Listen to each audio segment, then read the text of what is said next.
excited about the future for Skip for Business. We're excited about what it brings to Canadians and Canadian small businesses, and quite frankly, we have 50,000 restaurant partners on our network, and the more people we can get ordering from those partners, the better Canada is and the local communities are. So very excited.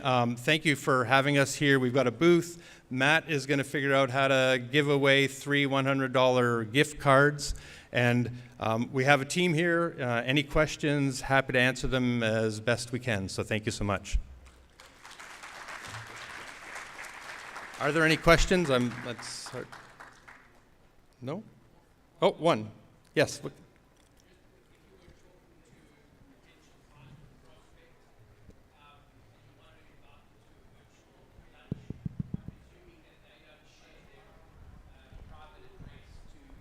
You just give them a credit. Wow. Your apologies accepted. My question is, when you're setting up a virtual engagement with a potential client or even a staff member, is not that relevant to the question because you would probably have their home address because you got them on file. But potential client might not be willing to share their home address, so they actually would not have to do that. You would just send them the credit and they then occupy using their own Skip profile to activate the meal, right? Exactly. It's email-based. Okay. That's fantastic. Thank you. Any other questions? Oh, yep. Sorry, it's the light is very bright. Oh, yeah, thank you. My question is on the same and continuation of the gentleman's question asked. For the potential prospect, you know, when you organize a lunch for the Skip dishes, but that potential prospect not necessarily be on the Skip dishes business account, is that right? Or no, you can. They don't have to be a part. Like you can add them and remove them. I see. At any point in time. So there's an actual sort of hub that you can actually control who has access, how many credits they get, when they're active, when they expire. So you manage all of that stuff on the platform itself. So you can add and remove at like daily, minutely, however it works for you guys. I see. Just one more question. Yeah. For the potential prospects, because of the data privacy, yes, is there a Skip dishes is like a GDPR compliant by any chance? Is it? Yeah.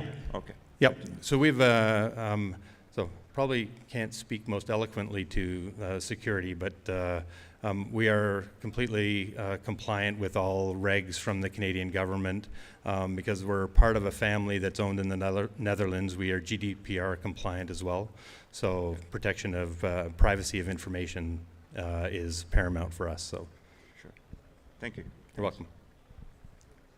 Any other questions? Yep, in the back. Yeah, hi, good afternoon. This is Rubik. I'm probably a tiny business, so this is sort of a question to get some insight from you. You're probably a size right now that educating about Skip would not be a problem. But as a tiny business, I want to understand how did you get through that education phase initially when you're probably even smaller than 300 people. So the education about the Skip program or the Skip platform altogether when you were beginning out. So to educate potential customers or potential partners? Yes, exactly. How the customers, how did people start using Skip the dishes if that's what you started with? Yeah, so it was very locally based. So I actually, probably the best way to talk about it is we did activations at a city level, and we called them activations. We would land a team of people, marketers and salespeople for partners, to bring partners onto the platform, and we would literally blanket the city. And so we're in every city that population above 15,000 in Canada, so 250 plus cities, and we would literally blanket the city. So we would get billboards, we would have flyers, we would go door to door, we would stand on street corners and hand out coupons to place your first order and sign up. And at the same time as we were doing that, in Skip gear, we were talking to restaurant partners to get them on the platform, and we would sort of piggyback on both of them. We'd say, hey, look out the door. You see all these people here? Those people are soon going to get a coupon for Skip, and they're going to be looking for restaurants to order from. You want to be on the platform because you want to be showcased to those customers. And it was that sort of, I'll say, specific and that unscientific, if you want, as not a complicated marketing program that builds brand awareness over time. That all came later. This was very, very localized. And I think that's, as a small business, I mean, I talked a little bit about, how important sales was. It's really about being willing to go out and do the things that maybe aren't comfortable for you. So you got to get out of your comfort zone, and you got to understand, like, if you want to be successful as a small business, everybody has to play a role, and everybody has to play everybody's role. So you have to be willing. If you're a salesperson by heart, maybe you need to figure out how you can piggyback on marketing. We've had, in the early days of Skip, they were literally in Winnipeg, which is where we launched. We'd have a team of people in a room, and an order would come in, and they would be like, "Oh, we have an order.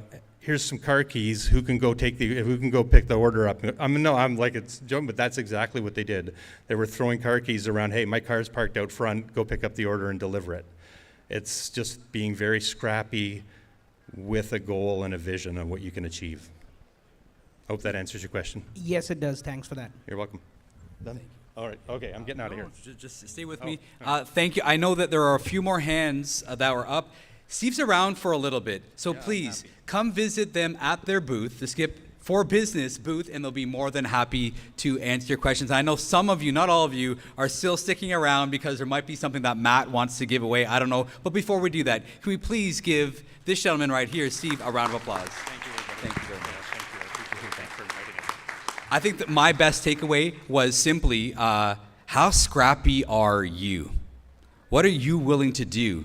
Are you going to do whatever it takes? Are you going to like, hey, my car's out front, here are the keys, go fulfill what we're on the planet to do through your business? I love that. Thank you. You're welcome. Thank you. And so now, Matt, how do you want to do this? Because me and Matt were like, hey, who do we give these gift cards away? I was like, you don't have to suffer. Just give them to me. It's simple. And he didn't agree. So he just said no, Natalie. I don't know. So here it is. 3 key takeaways. Can someone come up and share one of your key takeaways from his conversation? And if you are moderating an event, you're not allowed to participate. So right over here, if you can just come up here. Yeah. Maheen, can you get a mic right here, please? And I saw a hand. Oh, you're really eager, aren't you? Okay. All right.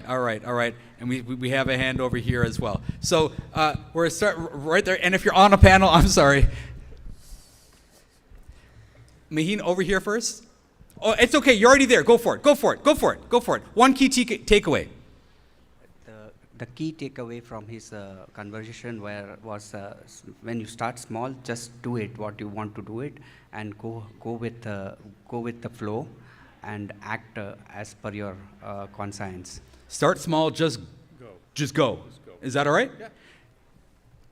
Congratulations, you got the first one. Now we have this young lady over here with the green bag right. Oh yeah, him and then this young lady over here. But it better be good, because if it's not good, yeah, go home hungry. Yeah, all right. No, it was right here. He's standing up. There you go. Hello. So my name's Imam. I'm currently a third-year student working at a startup as well. I actually got the chance to speak to Steve before he even started his presentation. And the biggest takeaway that I got from today is that he's word for word said, it doesn't matter if your software is good or not, or your product's good or not. If you can sell it properly, you will take off to the rocket to the moon. So yeah, that's fantastic. Ladies and gentlemen, if you're hearing these key takeaways, they are absolutely gold. Thank you, and please follow Matt to the booth, both of you so far. And I think the third hand that went up right away is right over here, Maheen. She's got a green bag, and it's dark and inside, and she has sunglasses on, because this is how she rolls. It's okay, it's a thing. It's okay. Her hair looks nice, so that's what matters. Go for it. Hi, good morning and good afternoon. My key takeaway was you saying you flooded the city. Like, you went out there and you were knocking on doors and the businesses at the same time. So for me, that's an approach that I'm going to take and get out there and talk to more people and the businesses and the customers together. So that was great. Thank you. Thank you. And if you as well could follow Matt back to their booth. Ladies and gentlemen, she's still waving, but we only have 3 to give away. But hi, I'll say hi back. Hey, we're just saying hi. We're just saying hi back and forth. That's fantastic. But unfortunately, we only had 3, but she still wants to say hi. She's so nice. That was so nice of her. Ladies and gentlemen, we are getting ready for our final keynote. Thank you to the both of you. Thank you, Matt. Thank you, Steve. Please, those who got your gift certificates, please follow them. Now, if you're looking for that platform, you know that one platform you just sign on once and then you can do everything? Like you just sign on once and you can do everything. Our next keynote speaker is all about that. But before they come up, there's a few people that I want to introduce you to. Can my friends come up? I'm just waiting for them. Yeah, hey, can you give a round of applause to my friends? Just, they have names. They do. I promise you, they do. But they're going to introduce themselves real quick.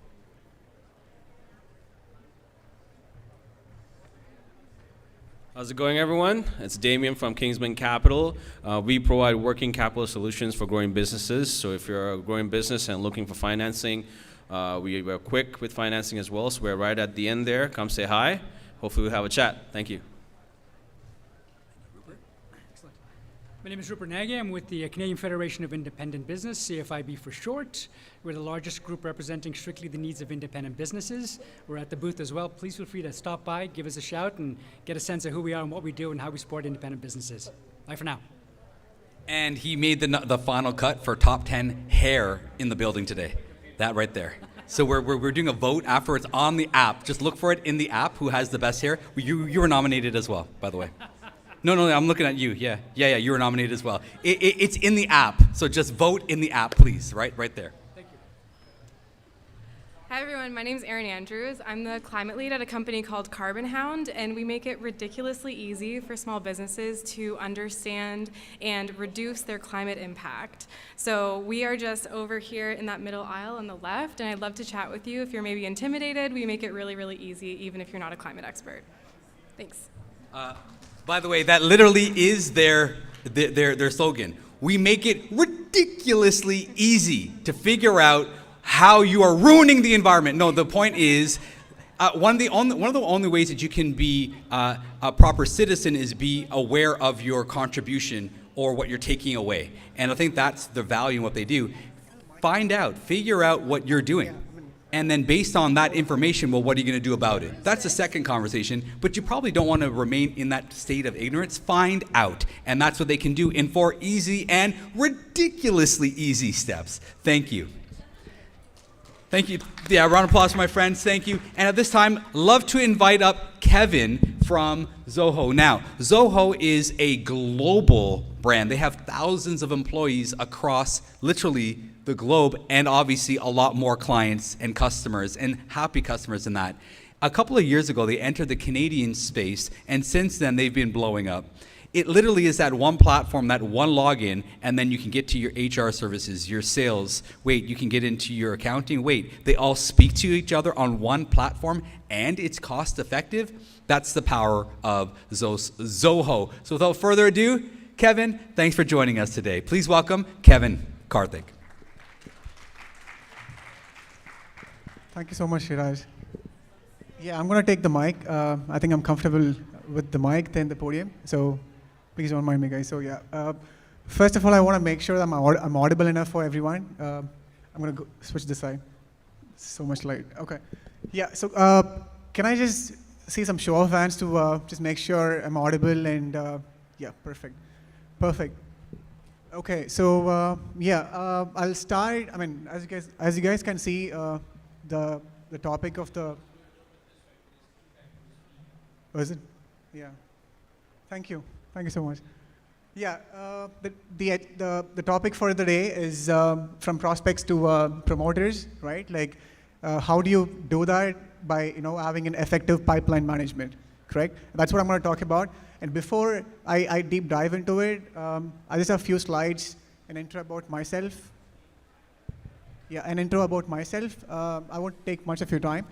So yeah, I'm Kevin. I've been at Zoho for 11 plus years now. And my primary role is to manage the partnerships in Canada, as in it can be any partnerships, right? Like consulting, affiliates, strategic, and whatnot. And besides my primary role, I'm an evangelist, as in I've started with Zoho as a CRM consultant, and I've seen, all these products that we have built, mature over the years. That also goes to the flagship product that we have, just CRM, and there is a very vital product that I'm going to talk today. That's based out of CRM, which is a flagship, right? So that's about me and about the company that I work for. I'm not sure how many of you have heard of Zoho before. Perfect. Can I see some show of hands? Perfect. That's a lot. That's interesting. It kind of saves my time. But then, for those who haven't heard of Zoho, right? Like we have been in the industry for 27 plus years, right? And we are a private, bootstrapped, but yet a profitable company. The fact that we've been private, throughout this phase, it gave us a lot of leverage and freedom to invest more on the product and research, right? The fact that we were able to invest on research and development, it helped us to build these world-class products. So we have 55 plus applications. So when you name it, and we have it for any business operations, right? Like it starts from sales, marketing, like support, and whatnot, like analytics, HRMS, finance, even for legal and whatnot. So, and we have like 90 plus million users so far, and we serve over 180 plus countries, and we have 12,000 plus employees spread across the globe. So I think this should have given you a good like an overview of who we are and what we do, right? I'll take a minute here to point a few things.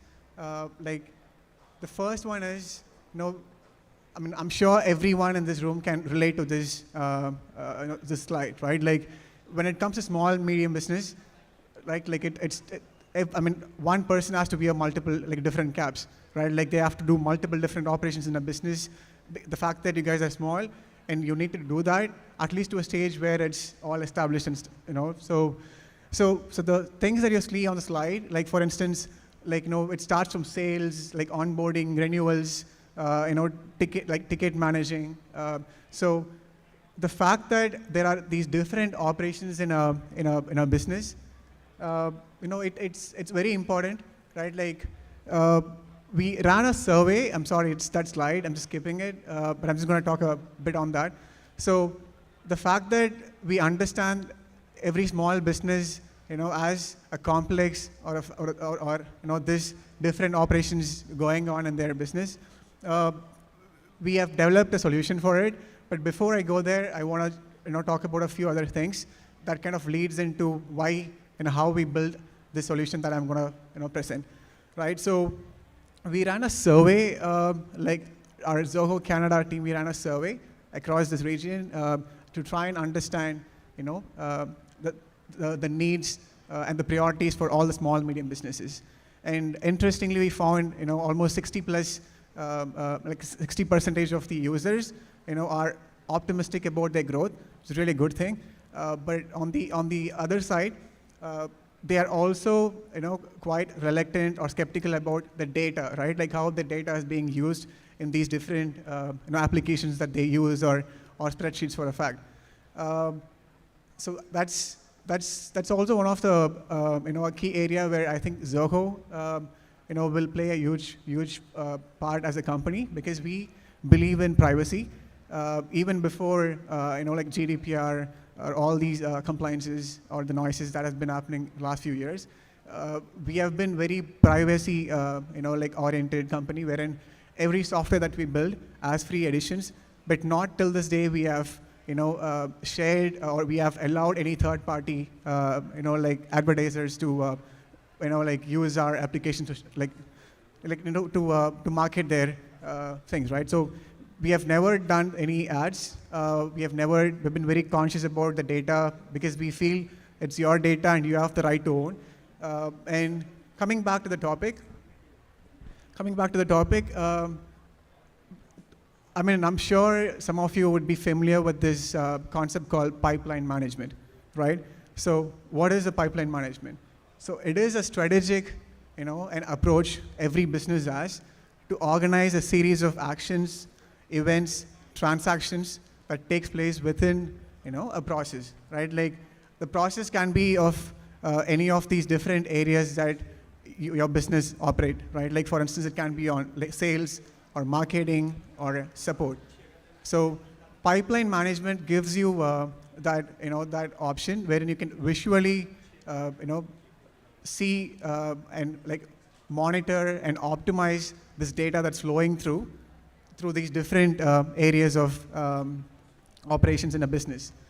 So let's see how pipeline management plays a vital part in sales, right? So in sales, it starts off with identifying the prospects, right? Because that's a very, very important stage of like seeing whether we have enough information that we need to work and build the relationship with the prospect, to nurture and then convert them to a customer, correct? So these are the key touch points that we found, where a pipeline management plays a major part, starting from identification, as I said earlier, and then engagement tracking.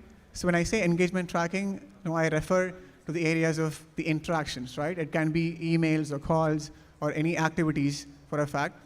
You need to track all this. At the same time, you also need to make sure, the data that you collect by tracking all this helps you to forecast, the process that you need to grow the company or the business.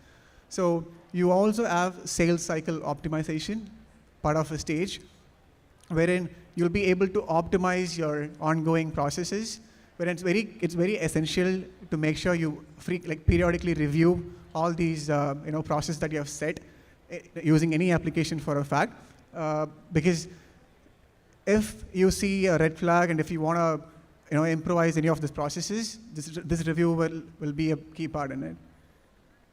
And then pipeline management in marketing, it boils down to lead generation, right? Like for sales or for your business to grow, I think marketing will be a key part, wherein how you generate these leads, like these sources of lead generation and how you nurture it, and how you track the responses, right? So the content that goes into this marketing will also be very important, because you might want to create the content that could be segmented for by characteristics of like demographic or any particular criteria that you have, correct? So the content that goes into it and the conversion tracking, right? Like you also want to make sure how many of the the potentials response to you. You want to track all of that, and you also want to make sure, like I said earlier, that you evaluate and then segment these customers in the stages.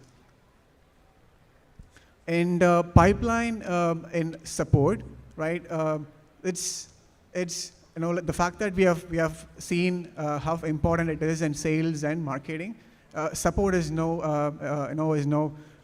my opinion, it's going to be even important, because you have to ensure that the customer who has been converted from a prospect to a customer, you have to ensure that they are satisfied, right? Like they might have n number of queries with the product or service that you have sold. You want to make sure that they have been, the relationship is maintained in terms of addressing all their queries and keeping responses on time, and also making sure your support team, is more productive on that. So pipeline plays a major part in support as well. In these touch points, starting from managing all your tickets that are coming in, and then how you, schedule and automate all your responses with automations and stuff.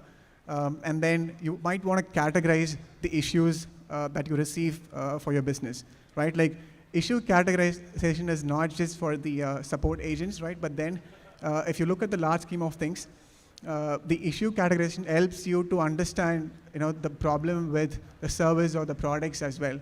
So you'll be able to work on that and improvise that.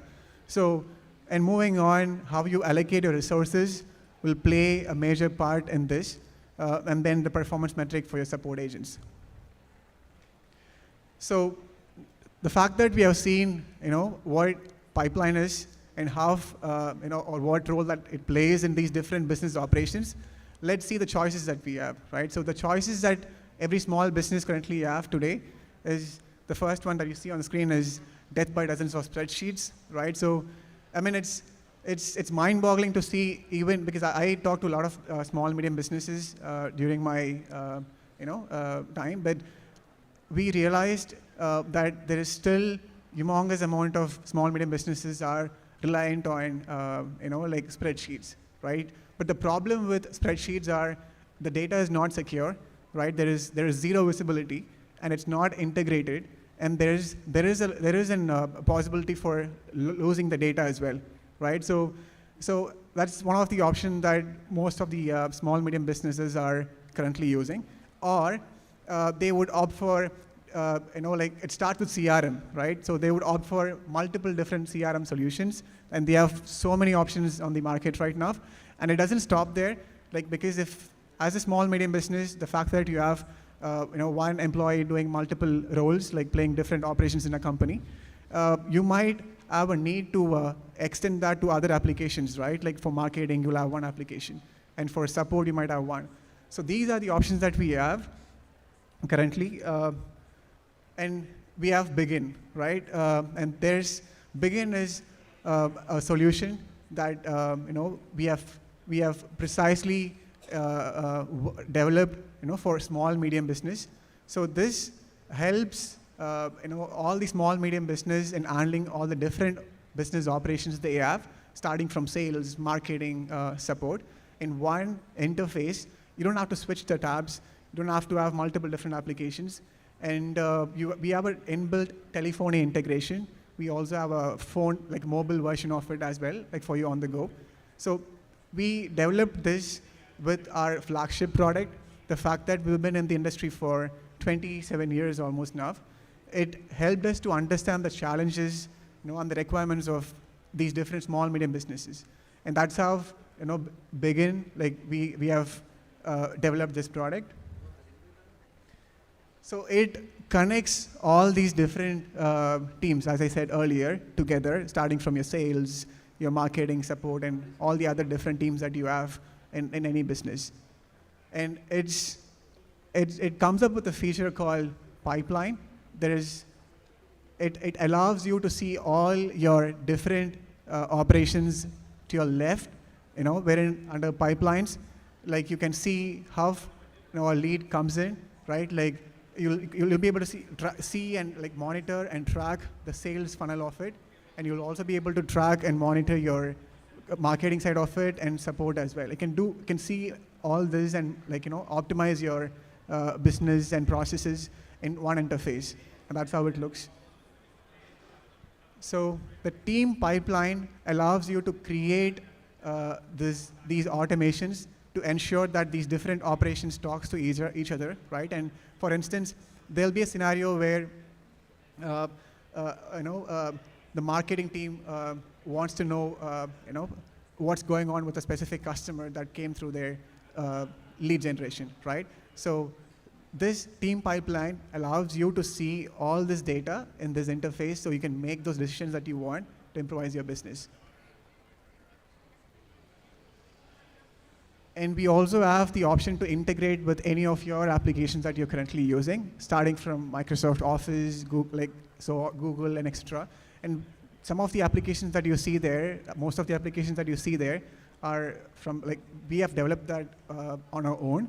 So we believe this, concept of developing, the solutions on our own. We don't host our solutions or build on any other platforms. So we have our own, software. So all the software that you see there are from Zoho, starting from the meeting applications or marketing or sites and finance and so on. So, and this is the mobile version that I was referring to. So it's on the go, wherein you can, you have these beautiful features such as lock screen widgets that allows you and contact QR scanner and room plan and live text quick actions. So these different options that you have in this mobile app helps you to be,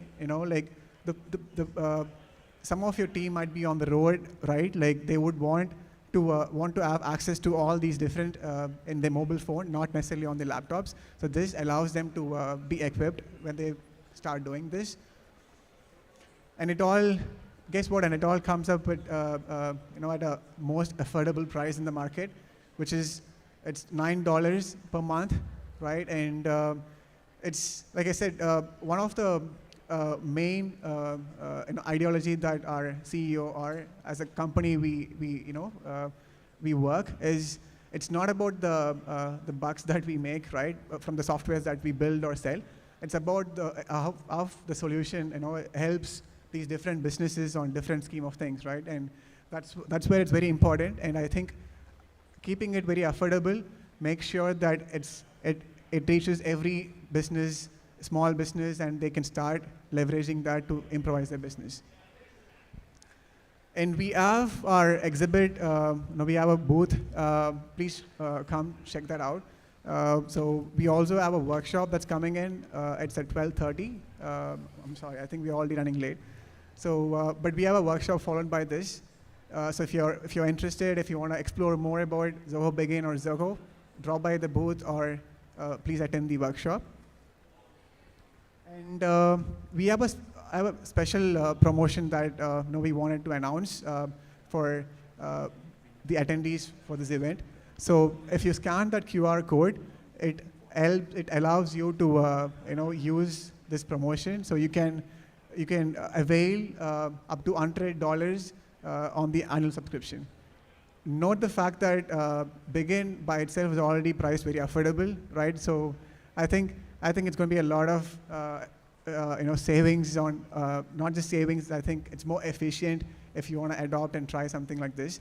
So you can scan it. I can leave it like this for a few seconds for you guys to scan it. Okay. And lastly, I just want to take a minute. I'm sorry, before Shiraz kicks me out, I'll take a quick minute to just talk about our flagship event. So we have an event called Zoholics. So it's a user conference that we do for our users across the world. So we do it in every part of the world. We have one coming in Canada that's happening in Toronto. It's on September 12, 13. So we will have all our product teams from India flying in with our customer-facing teams and prospects and existing customers. So if you're interested, please explore it because we also have our early bird sale going on. Well, I think I'm open for questions. Thank you so much. Thank you, Kevin. Now, ladies and gentlemen, again, when he talks about Zoholics, trust me, go for the food. And I'm sure you'll stay for the content. They do a fantastic job. Once again, thank you, Kevin. If you don't mind just handing them your mic over there. And as you mentioned, they have a workshop coming up at 12:30. Is that when it is, Kevin? 12:30. Again, on the far side of the exhibit hall, just walk through the doors, and that's where the breakout room is. I want to invite a couple of my friends up while we transition the stage. That's right, our very first panel is about to take place in about 5 minutes. Is that what it is, 5 minutes? You guys are up. Look at them. They're just sitting there on their phones. Look at this generation. I'm sorry, I'm not hating on your generation. I'm just having fun. If you guys can bring up transition the stage, that'd be fantastic. I have some friends that are shy. Can we just give a little bit of encouragement and motivation? I'm not sure why Munir is still standing there. I'm not sure why. Yeah. Friends, Angela, hey, there are my friends. Yay, come on up. Come on up, Mike, you're first. So let's go. Let's go. Hey. I need to introduce you to some of my friends. Can we give them a little bit more encouragement? They're shy. It's okay. They're not, actually. They're not. I probably didn't give them the right cue. But can you share, please? So my name's Mike. I work at Global DWS, and we're licensed advisors for the Canada Digital Adoption Program. Did anybody believe him? Does anybody think that he should speak with a little bit more conviction? Let's go. They got to believe you. Okay, my name's Mike. I work at Global DWS, and we're licensed advisors for the Canada Digital Adoption Program. Thank you. And if you want to know what the Canadian Digital Adoption, you got to stay with us, Mike. If you want to know what it is, you got to go over there. Effectively, free government grants to help you with it, to advance your technology to the place that you feel it can be. So please go visit them. The next person that I want to invite up, this is how I found them. When Steve was up here talking about being scrappy, I'll show you scrappy. This sign, their signage hadn't come yet, and so they're literally walking the floor with their sign, and it's like $1,000 referral for referring a business. That's what it takes. And when I'm looking at the guy, I'm like, you are genius. You're amazing. Thank you for displaying the entrepreneurial spirit. Because we hear about technology, but what if it fails? Pen and paper, baby, and I absolutely loved it. So I found out who one of their leaders in their organization is. His name is Munir. You want to share a few words, Munir?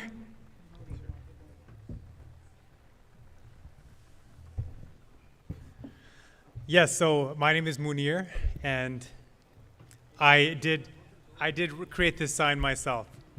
And I actually am a licensed digital advisor with the Canada Digital Adoption Program.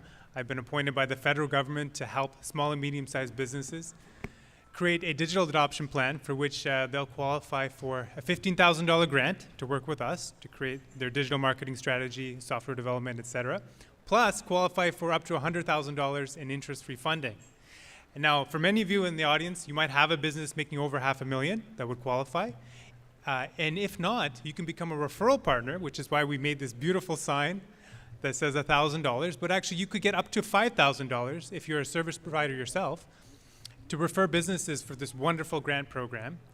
And to be quite honest, we've already signed up over 30 companies this year, and it's been going really well. And if you have a large client base, it's quite reasonable that over the course of this program, there's $4 billion allocated to the program, but it's quite reasonable as a referral partner that you could make $1 million even referring companies to this wonderful program and to get a cut of the $4 billion that's been assigned to help small and medium-sized businesses become more digitally savvy. Unfortunately, Canada... All right, and maybe he doesn't know what 15 seconds is, but I tell you what Munir is good at. He's good at taking care of all of you. So I would encourage you all to please go visit Munir and his team. But for now, Mike and Munir are going to demonstrate what it means to be ambidextrous. Is that a good word? Maybe flexible? I don't know. But what we want to do is invite Angela up, and you two need to stay here because you guys are officially our models. So you're going to stay up here, right beside Mike. They got right. We're talking about hair today. That's the theme, right? They have great hair. Angela has great hair. Can you please welcome Angela? Would you like to share, please? I realized you used to have more hair, and you cut it off from the pictures. I did cut my hair, yes. So you could have part of the modeling hair before. Okay, hi everybody, how are you?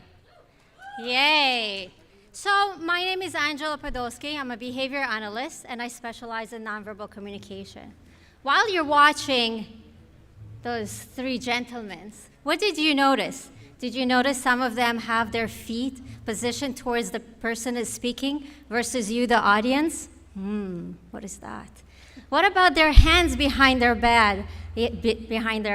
Or what about the impression management that my fellow model did right now, adjusting his suit to make sure he looks super nice for you? Another thing, I think you guys need to get rid of it because this actually creates a barrier between the speaker and you because you cannot see all my body. Therefore, if you notice, some people stand here because they're trying to go with you and connect with you because this is in the way. So here's a few tips.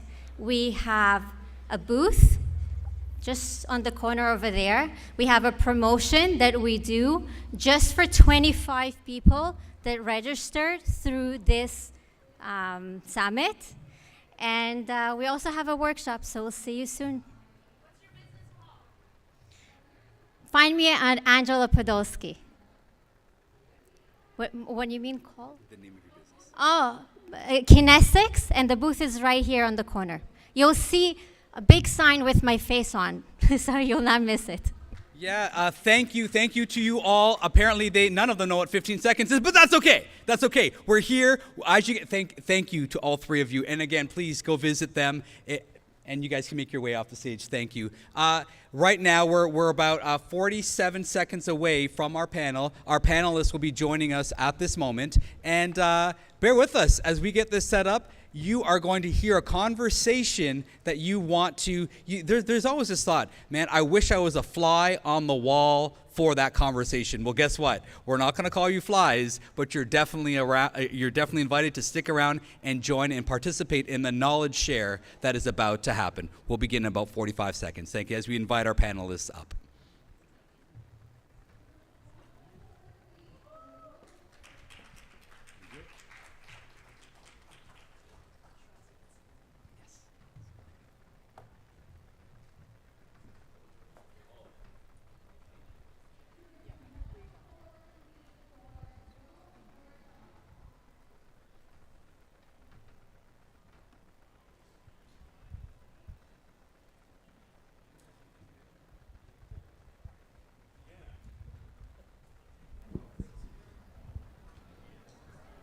Check, check. Test it. Yeah. Does it work? No, it does not work. Yeah? It's working, but it's a bit low. Right from the top. A7. Okay. There we go. Testing, testing. Yeah, can everybody just do a quick mic check? Test, test. A8. Can we bring Faye up, please? KJ, you want to give us a quick mic check? Yep, check, check. Oh, he's strong. Okay, there we go. You might want to turn me down. Yeah, turn KJ, just turn him off. He can. A11. A6. Turn down. Yeah, I think I'm good. You're good? Am I good? Yeah, Test, we're test. good. We're good. We're good. We're Test, good. test. Well, A6. thank you, everyone, for sticking around for this conversation right here, and that's what it is. I am supposed to introduce all of you, but I think I'm going to give you guys the opportunity to introduce yourself. Briefly, to my left, of course, is Fei Pang. She's a country manager for Xero. Now, again, you've heard her name all morning because we are fans of the work that she does, but it's more about the way that she goes about her work, and you'll feel that when you visit her team on the floor. Next to her is KJ. KJ is a legend at CDW. I know some of his colleagues, and he doesn't know that I know some of his colleagues because we never spoke about them. And when I brought up his name, I said, hey, do you know KJ? Like, of course we know KJ. So at CDW, he literally is a legend for the knowledge that he's able to provide, not only to customers, but to his teams. Because internally, and anytime you're an internal champion, your value just skyrockets, right? So KJ, thank you for being here. Oh, okay. Yeah, let's go. Okay, it's okay. Give him some love. That's good. That's good. Wayne. Wayne, you're here.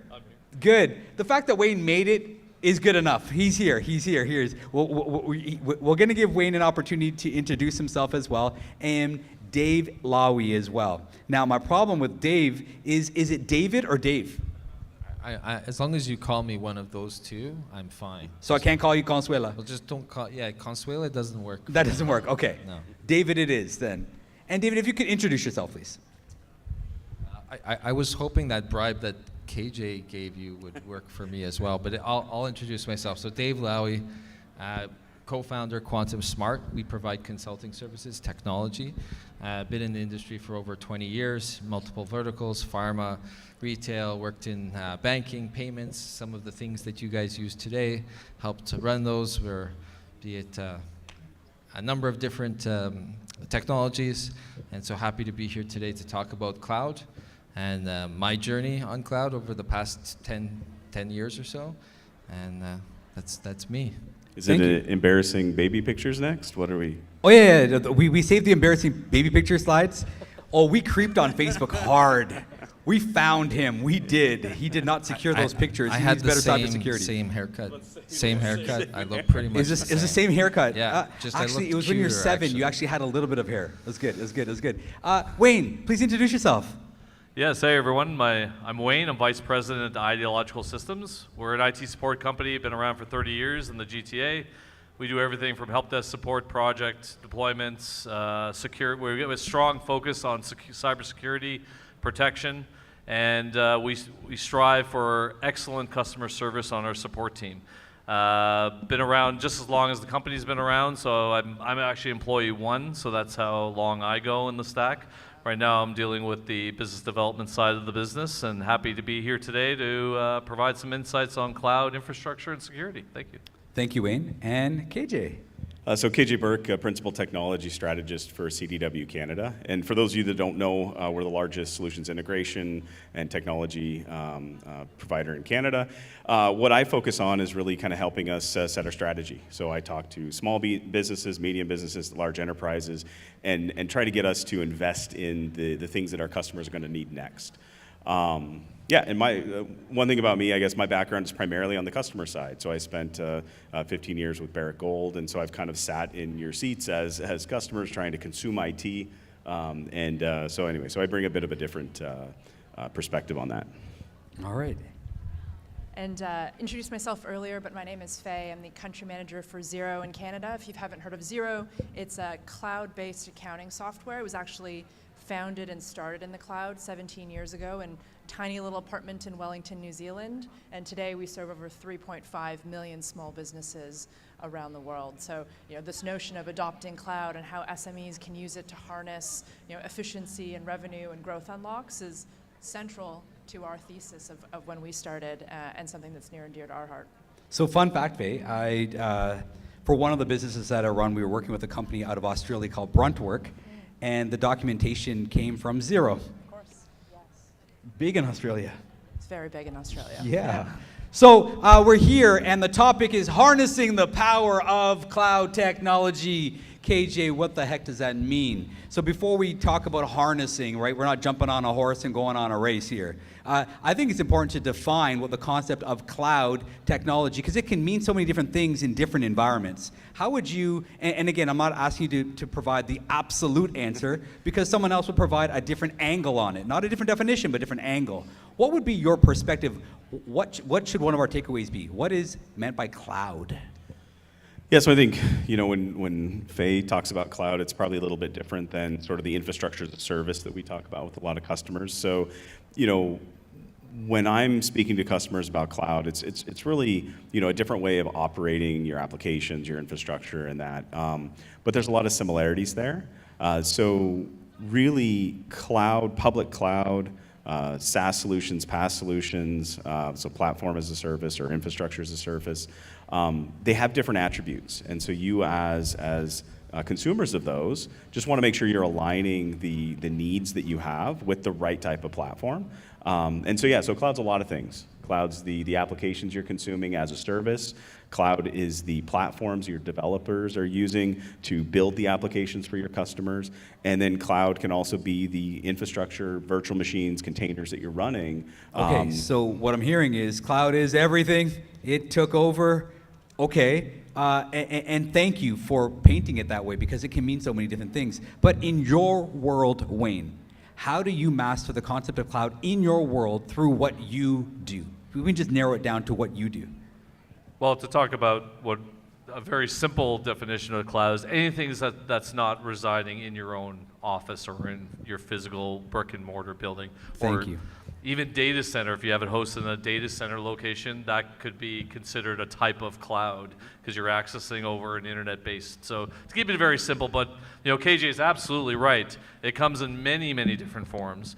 And you really have to know which is the right one for the service that you're trying to apply. The easiest one these days is email. If your email isn't with 365 or something like that, I'm not sure why. There's very little reason not to these days. Back in the day, it was a kind of a conversation speaker. But now we're mostly talking about things like, I have an on-premise server here. How do I get that to the cloud? That depends.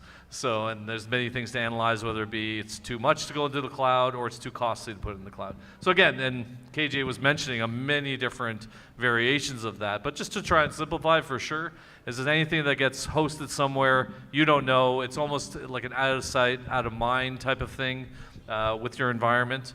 That's why they say cloud, because you can't see what's up there. So in a simpler fashion, I'm trying to bring it to that. So where the mastery around that is being understand where the stuff is, to be able to communicate that to clients or businesses, and then also being able to secure it properly. We're big on security, so we're always having that conversation, is it secure enough where it's sitting?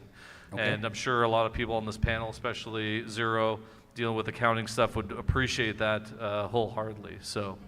Earlier we had Paula from Humans up, and one of the thematics that was developed and then echoed in some of the other speakers was just this concept of, hey, sometimes we're afraid to take that next step.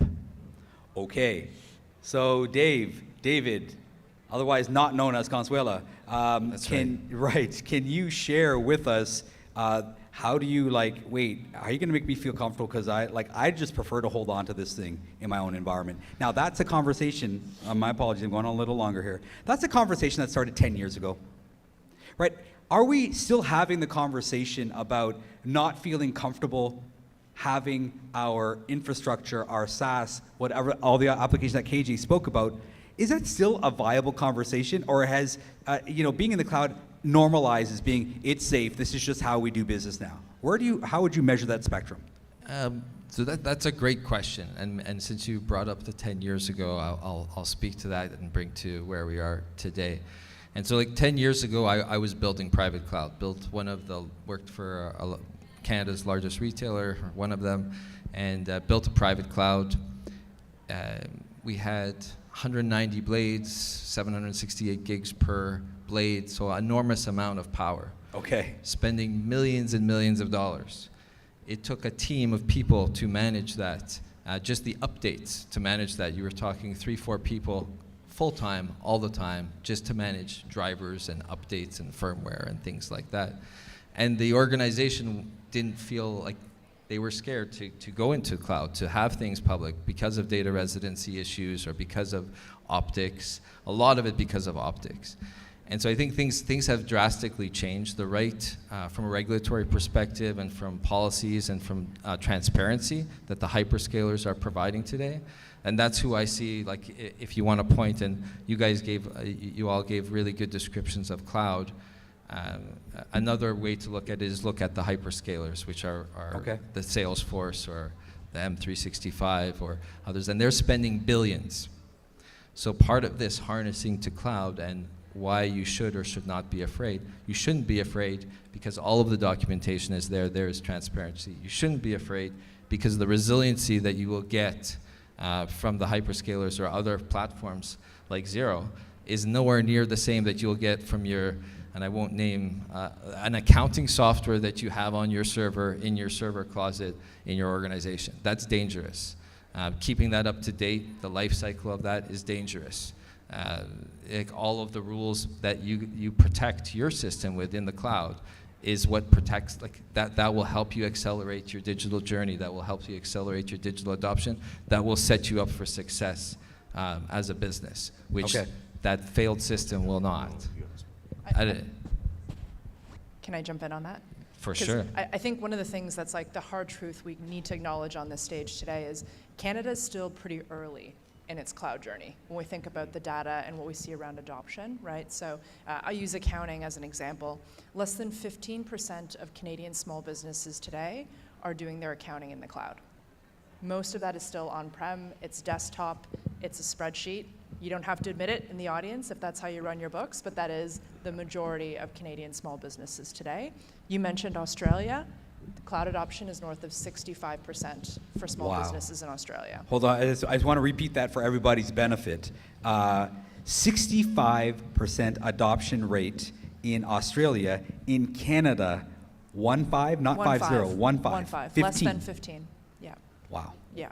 So that tells you how stark a difference there is, and we'll get into the reasons why and how we overcome that. But just to start from where are we today, still very nascent, still very new, and there's a lot of hurdles that we need to help small businesses get over, right? So I've had the opportunity to hang out with some of Faye's other colleagues, and one of the things they're really big on is 3D, meaning data-driven decisions.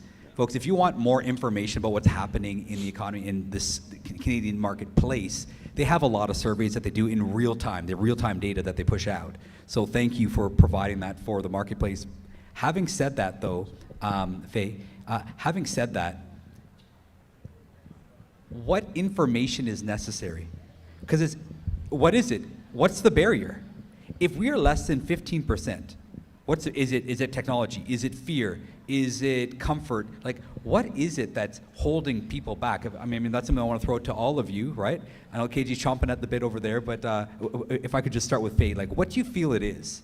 Yeah, we have done research on this, and we recently released something called the One-Step Report at Xero, which is basically, what is stopping small businesses from taking that one step to tech adoption? And the number one reason is fear of change, right? It is, hey, the thing that I'm doing today is not that bad. Yes, I'm paying hundreds of thousands of dollars for a server, or it's really inconvenient that I have to go into the office to do things, but it's not that bad. Right, so it's the really articulating the value of doing, tech adoption, cloud adoption, taking that step. The number one thing is fear of change and feeling comfortable with the status quo. Thank you. Yeah, and I think one of the keys there is that what we're seeing, so one of the things that CDW does is we do a couple of studies every year. So one of them's a security study, another's a cloud report. And with those, we see year-to-year changes in kind of, what's happening, what the trends are. One important thing is that those are Canadian data sets. So we work with IDC and we use data within Canada, so it's highly relevant to everybody here in this room. Where we're seeing the struggle is really medium-sized organizations. And there's kind of a confluence of they have a lot of the complexities of large organizations, compliancy requirements, they've got security concerns, they're spread across complex systems that are multi-tiered. And where they struggle is they've got those complexities, but they don't have the people. And so to take on building within the cloud, you have to have the skill set to build within the cloud. You have to have the skill set to secure within the cloud, especially when you're looking at like infrastructure as a service. And so, smaller organizations that are starting net new, you have that option. Well, I don't want to hire a bunch of server admins and network admins, and building within the cloud is actually an enabler. It provides you a lot of agility. But where we're seeing that struggle is where you have an incumbent IT set of solutions, and there's that transformation, that change to get into the cloud. And you just don't have the people, you don't have the skills. Maybe it's a security maturity. There's a number of different areas there. But I think one of the things that's really important is as you're looking at leveraging the cloud, specifically with something like SaaS services, and you're looking for as-a-service solutions, finding things that are not critical to the value you're bringing to your customer, like email is a great example. You're not necessarily selling more because you're on one email platform or another. It's not driving differentiation for you to your customers. And so finding those sort of commoditized services that you can take advantage of, those prepackaged solutions, is really, really empowering for you. And so that's where I think you're probably having a lot of successes. There's a lot of businesses where they have to run the books, but the books aren't necessarily how they're providing that value downstream to their customers. And Wayne, want to add to that? Yeah, just to add to Faye's comment, I mean, I agree with her on the number one thing, why it's a comfort level, they're just used to what they have. But I find that's starting to wane now, and now the next hurdle, and this comes with cloud development, I find, is that they're on a particular platform internally, they want to move to that same platform in the cloud. What are the restrictions? I can only bring in 3 years worth of data, hard stop. The feature set that I have locally is not available in the cloud, hard stop. And they're willing to spend the money on internal network upgraded server infrastructure to maintain that. So the adversity of going to cloud or changing that, I think is starting to wane. The people are open to the conversation now, that there's more cloud services there, they see it works, so they get that comfort level up. But now it becomes a feature thing and how much they can do, again, what they're used to on-prem. So I feel that's, again, I don't know with Xero, I don't want to comment on Xero because I've actually never dealt with that particular challenge, but I'm talking about competitors like QuickBooks or Sage who have online platforms and they have a lot of limitations on that front.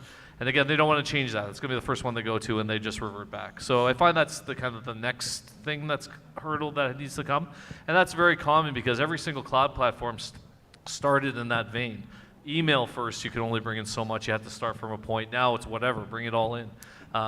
Server stuff, it's like, yeah, that's a lot of files to bring into SharePoint all of a sudden, right? You have to cut that back by 200,000 files because they have restrictions, et cetera, et cetera. So these are kind of developing things. Okay. So this is why, going back to KG's point, there's different places to land and they're all different stages. And this is why it's important to consult with your IT provider, whoever that is, or if you don't have one, get one, and go through those challenges so you can make the correct choice at the right time. So before I come back to Faye, David, I'm going to paint a different picture. You're going to switch it up on me? I am, because when you work for a company called Quantum Smart, amazing answer. You work for Quantum Riveted. Smart. You guys got to be Riveting smart. answer. I mean, and I warned you guys that I don't stick to the script. I warned you guys, right? You can tell me what questions to ask you. I'm not going to. I'm just going to. It's an evolving conversation. It's fluid. Sure. Here we are. KG mentioned something. He said, hey, I'll paraphrase, competency. I don't have the skill set to build it. Yep. And if you don't have the skill set to build what you think you need, to me, I have 2 small businesses that are run outside of what I do here. Okay, great. Guess what that means to me? If I don't have an advanced skill set, that equals dollar signs to me. I'm not sure if anyone else in the audience would feel that way, but in an advanced skill set, I got to pay somebody to do that. Correct. Or a normalized service now, like somebody like Xero, right? Now they because you have so many clients that the scale brings the cost down, so it's more affordable. Mm-hmm. Okay, but now I got to pay somebody. I'm bootstrapping my small business here. What are you doing, man? Tell me to get to the cloud. I'm better off just sticking to my spreadsheet. Uh-oh. How do you have that conversation? Great question. There's a lot of different ways. I think what I heard was from your question and from what we were just talking about, there's an overall lack of awareness, right? And the thought leadership in many organizations, especially medium-sized companies, maybe they have an MSP, they're focused on desktop services, but they don't have that, be it fractional CIO or CISO type service, which can help them, guide them down that path, be it help them understand where they are today, where they need to be. And to Wayne's point, do they even know about some of these services? Like, what is on-prem? What is cloud adjacent? What is in the cloud? And what do I need to leave where? How do I get there? So that typically you would reach out, like that's what we do at Quantum Smart. We provide that thought leadership. We have programs. There's a CDAP program. We're also advisors for that. I know we had some spokespeople here talking about CDAP. So you can look at it from different angles, and you can help organizations, and that's what we do is we provide that current state, target state. And a lot of the time, like for a medium-sized company, ultimately you can't afford to have a CIO on staff. That's what it comes down to. So you'd reach out to any one of us here that provide that thought leadership to help guide you down that journey to cloud. Thank you. And for those in the crowd that aren't familiar with the term fractional CIO, CSO, please visit David and his team or any of the people on the panel. They'll be able to speak to that. It's a phenomenal opportunity that's been emerging over the last little while. And if you can get a fractional CTO or CIO on board to help with that guidance, this becomes a really easy conversation because then you're trusting a partner with your business. So again, 100%. The concept of fractional, if you're not familiar with it, please follow up with any of our panelists and they'll be able to guide you in that. We'll go. I'll be really quick. That's just not my norm. To come back to your spreadsheet example, your spreadsheet is not going to give you advanced data analytics. Your spreadsheet is not going to let you use AI modeling that's already pre-built and pre-canned within the cloud to pull other insights out of that. Your spreadsheet is not going to plug natively into Power BI and let you create real-time dashboards. And so you're right, you could stick with the spreadsheet, but if we're talking about harnessing the power of the cloud or advanced services that are sort of vertical specific, you are now placing your data and working within an ecosystem that you as a small business or a medium-sized business that wouldn't be able to build an AI cluster, you're able to leverage those types of services because they're already there next to your data. So that's the difference between, in essence of running it, off of your Excel or whatever on your laptop versus, putting it in the cloud. And just for the record, KJ, I was using myself as an example. Yeah. I'm happy to help you get, AI working for you. Are you still in a spreadsheet, Trust? Truth, she asked me an honest question. I will answer it honestly. I enjoy a good Excel spreadsheet. I can't lie. I enjoy. That doesn't mean that I also don't take advantage of services that are, and my accounting is in the cloud, right? So yeah, I do. But there's a comfort level. I'm being very, as a small business owner. Yeah, it's what you know. So one of the conversations we have too is with all companies of all sizes is just you should own your data. So even if you have, as you leverage the cloud, doesn't mean you have to keep all of your data there either. You can back it up in multiple ways and have it in different places, but make sure you have it accessible. Make sure that if that service goes down, something else can take over and you still have access to your data. So that's one of the ways to alleviate some of those concerns as well. Now I know that Wayne is eager to share a couple of thoughts, and I'm gonna let you start us off fresh with a new thought. Before we go to your fresh thought, Faye, you brought up the word, and KG mentioned as well, compliance. It's a big word. If I got to put my data in the cloud and then have remote workers touching that information, and then, okay, what compliance issues are around what we need to make sure we're covering off? Can you speak to that at all? Yeah, I think you want to, and IT specialists and consultants are great to help you understand what compliance might be applicable to your business and your line of work.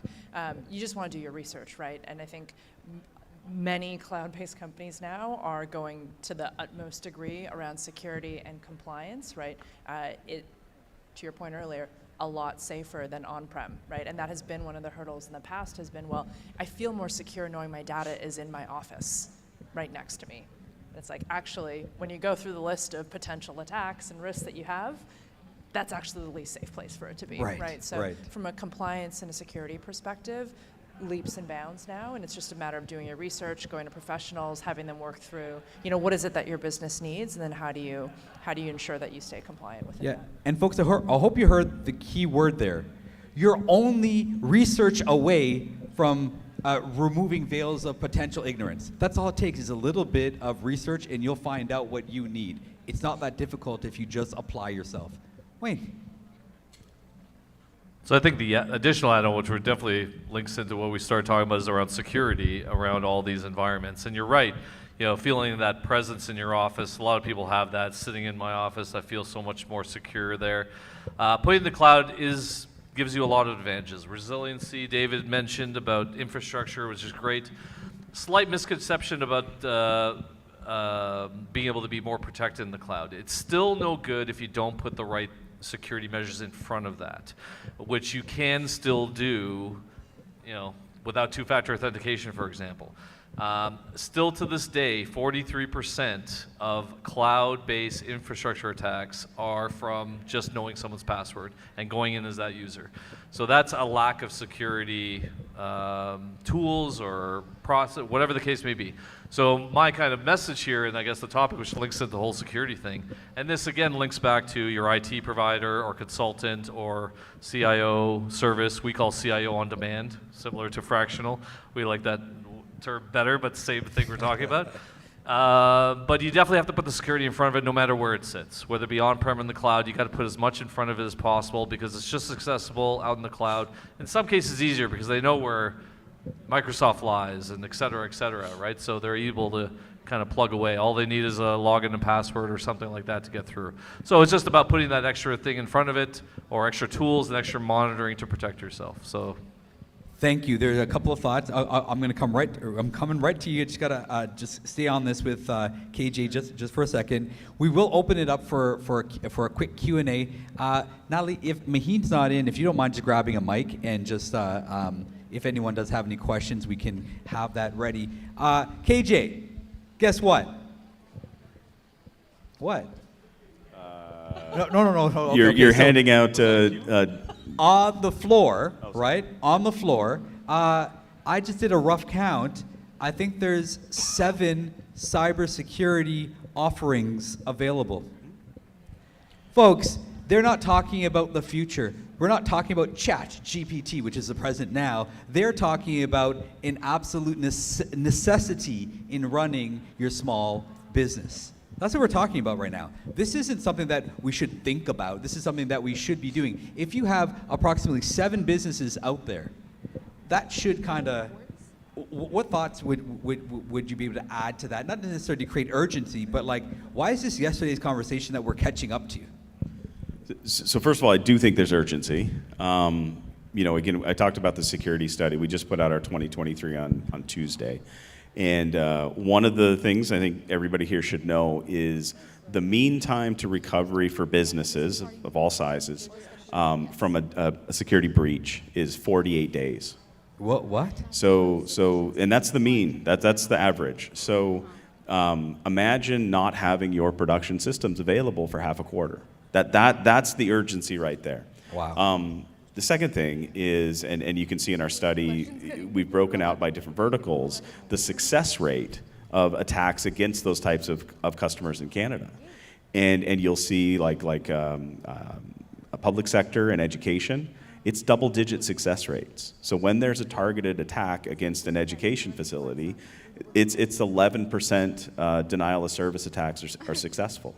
And so there is definitely an urgency around security, and we've talked about how the cloud can help. One of the interesting things that we noticed over the last few years is security initially, particularly change and looking at having to recreate new processes or update existing processes. That was people were hesitant because of the concern about security in the public cloud. And now what we're finding, starting about last year, there was a perception shift, and the majority of Canadian businesses believe that the cloud helps them drive better security because all of that underlying infrastructure is patched. Patching is your number one thing. Maintaining good user access controls is right there. Like if you're helping control your users using multi-factor authentication, and you're patching your systems, you are ahead of most of the organizations out there. Guys, did you hear what he did? He upped, Wayne talked about 2. KJ's like multi-factor authentication. You're like, hey, we need these layers of security. If anyone has any questions for our panelists, please just raise your hand, and Maheen will certainly bring a microphone around to be able to bring that to you. I think we already have a question right beside Maheen. And feel free to address it to whoever you want, but smart people, not me. Hi there, my name is Omer. I just wanted to ask, when choosing a cloud option, for example, if it's a shared cloud, hosting versus, let's say, you're dealing with on-prem, which is, sometimes businesses want that because of their certain regulations, which is also much more expensive. But in terms of the security, is there something to be of concern when looking at a shared cloud hosting server?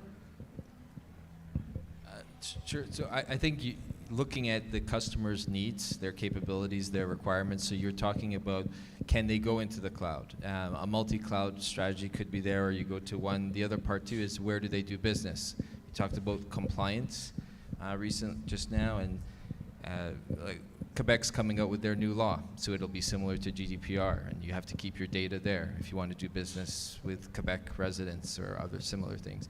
So you need to understand what are you trying to do, and what are those cloud offerings can do a number of different things out of the box, and you just need to turn them on. So to Wayne's point, it could be very insecure. You need to turn on those secure features.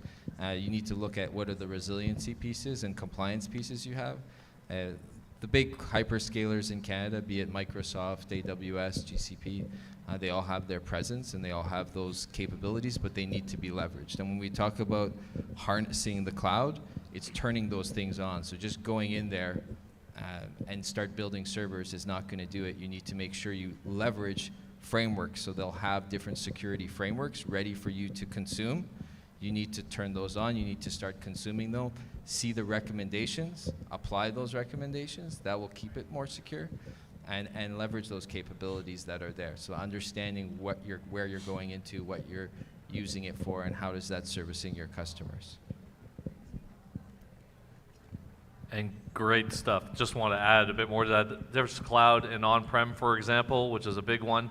You can apply the same security access and features and tool set on either or.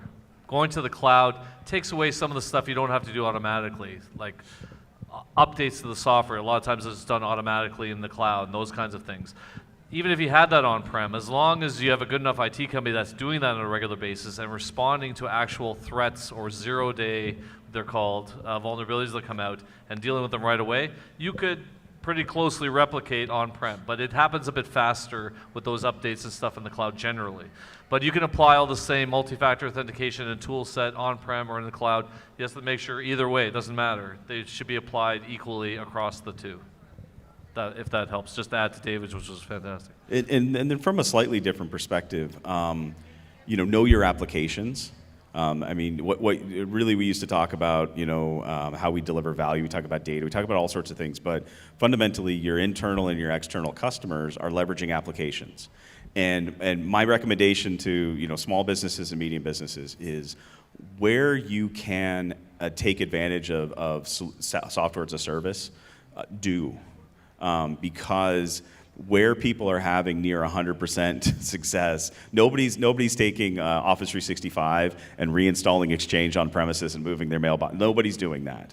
I'm sure that you're not having people come to your platform and then migrate off your platform. So where you can identify SaaS solutions that will meet your needs, and it's kind of that old buy versus build conversation, where you can buy and it meets your needs. Hey, yeah, we can do everything in Salesforce or whatever it happens to be.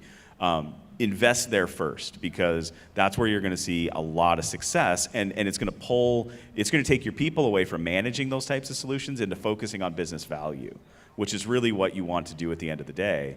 But knowing your applications, knowing which applications are creating differentiation for your company, and then spending your time focusing on that. Looking at the data that helps you drive better customer engagement or more sales or whatever it happens to be that you're trying to accomplish. Yeah, thank you, KJ. Do we have another? Maheen, do we have another question out there? Maheen, do we have a mic out there?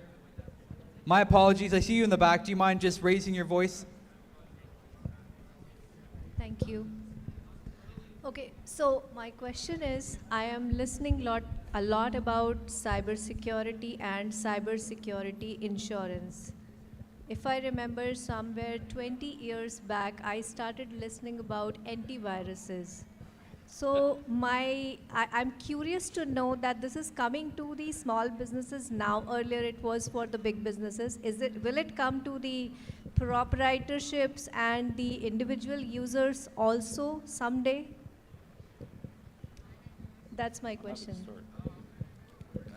Sorry, what was the last part of your question there? I didn't quite. Will it come to the proprietorship businesses, single owners, or maybe the individuals, consultants? Yes, I would say yes. It's definitely, cybersecurity insurance is a huge thing right now, and it's really forcing companies to have a stronger security stature on access to their data. Absolutely 100%. We help do renewals for our clients on answering the questions. It went from, even 3 years ago, a half a page of questions to 6 pages of questions. So, and that's all driven about the environment and where things have been going. And, to this day, and I don't know if anyone's heard of this, hacking is not just for the people who know about computers. There are now packages that people come by. It's called hacking as a service. So anyone can pick up a package and just start trying to hack away at companies and find their vulnerabilities and go in. That's why it's been accelerating so fast. Hold on. Did you just say that there's a HAS, there's a SAS, there's a PAS, there's a HAS? Yeah, hacking for sure. as a service? Hacking as a service, not a joke.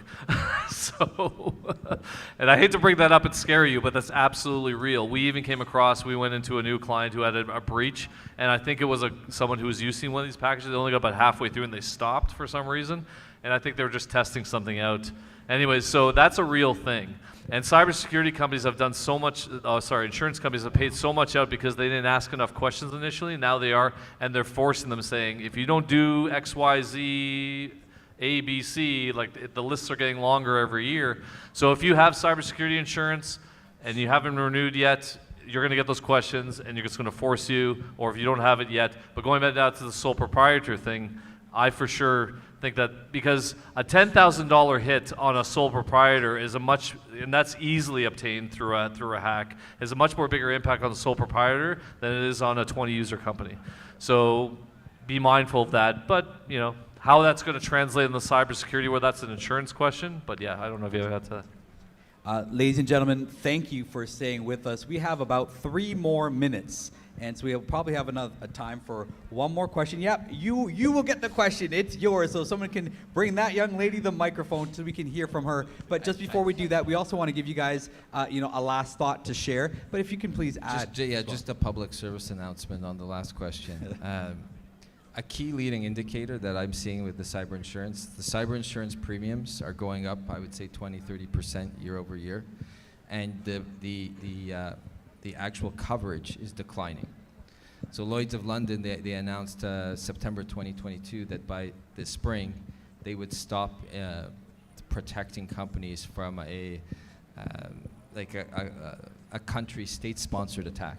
So coverage is decreasing, premiums are increasing. So that just tells you the insurers, the underwriters, they see what's happening, and it's not covering their costs, and they're removing coverage. Thank you. Thank you. Our last question of the day, and then I want to give you guys final thought. Hello, hi guys. So we talked about small businesses migrating to the cloud, and in my experience, I tend to find a lot of companies do not understand the shared responsibility model of the cloud. So can you talk a bit more about that? Asking about sort of the shared responsibility model, which I think we've alluded to, but maybe haven't. Is that? I'm not sure I understand the question. Sorry. So with the shared responsibility model, we talked a bit about if you're building your own data center and you have your own administrators and you're installing your own networking equipment, you're really responsible for patching and updating and maintaining and growing and having additional capacity, et cetera.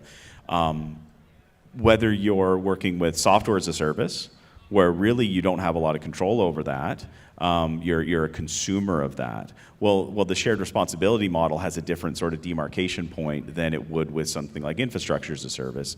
And so, again, that's why I think a lot of companies are having more success with like software as a service solutions, because similar to, as a consumer, I go to Gmail and I have a Gmail account and I don't back it up and I don't patch it and I'm not worried about that. I just expect my emails to be there when I go to check. I'm just purely a consumer. As you move into platform as a service, there are more things that your development teams or the teams that are setting up those platforms have control over, so therefore they have more responsibility. And so it sort of shifts down. And then you look at infrastructure as a service. Well, again, Microsoft in Azure isn't patching your servers necessarily. They're patching their underlying infrastructure. And so that is a key area to explore. We have a lot of conversations with customers, because for us, those demarcation points are where we have services and things like that. But as a consumer of those different services, the more control you have, the more responsibility you probably have in that system, just as a sort of rule of thumb.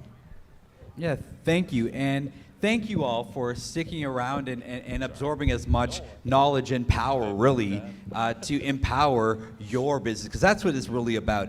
They're all approachable, by the way, and they're nice people. So when they do get off stage, please, if you have further questions, they have, there's a presence out there with their booths. Please have those conversations, as you deem necessary. But a final thought from all of you, if you don't mind starting. Yeah, I'll go first. I think you heard a lot about, how complex this world can be, but also, the notion of take that first step.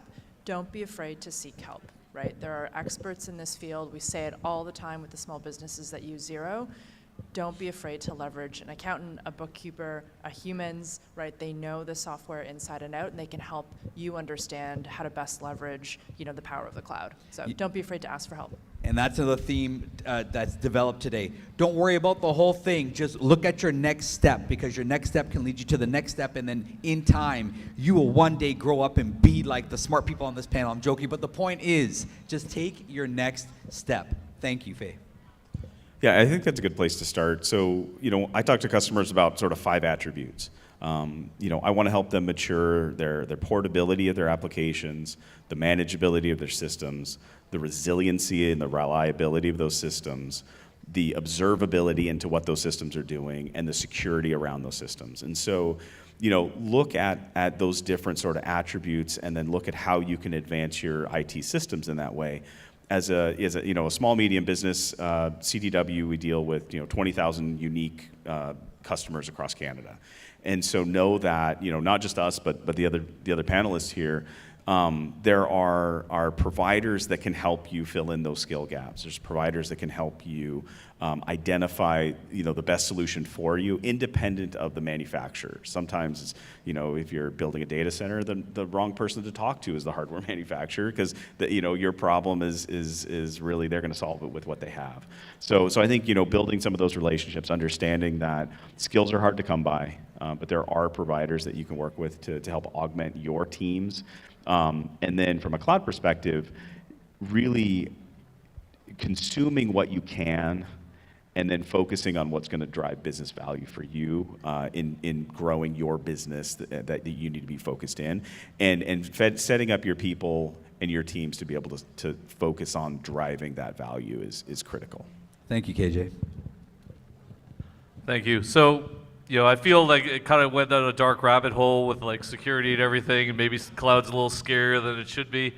And we shouldn't really paint that picture, because it is so much better than it was 5-6 years ago. Yes. It's definitely a great place to be. I don't want to leave that kind of taste in people's mouth. Yes. But you do have to analyze it like a project. You still have to see, is it the right fit, as KJ mentioned, Faye mentioned, David's mentioned as well. You have to analyze that and get the professionals in there. You have an IT company you're working with, great. Get them in on part of the conversation so you can know the ins and outs, so you can make an educated decision. And just make sure that you're asking questions that we brought up in that meeting, and security has to be part of that too. I can't stress that enough. It's going to get worse before, I don't know if it'll ever get better, but but as long as you get the right professionals and you ask those key questions, you're definitely going to be on the right path. Don't be afraid. As long as it's the right fit for you, you don't lose your functionality, it's a great place to be. So one thing I would leave with small, medium-sized businesses, the cloud has now democratized technology. So previously, big enterprise, they had to build these big data centers, spend millions of dollars.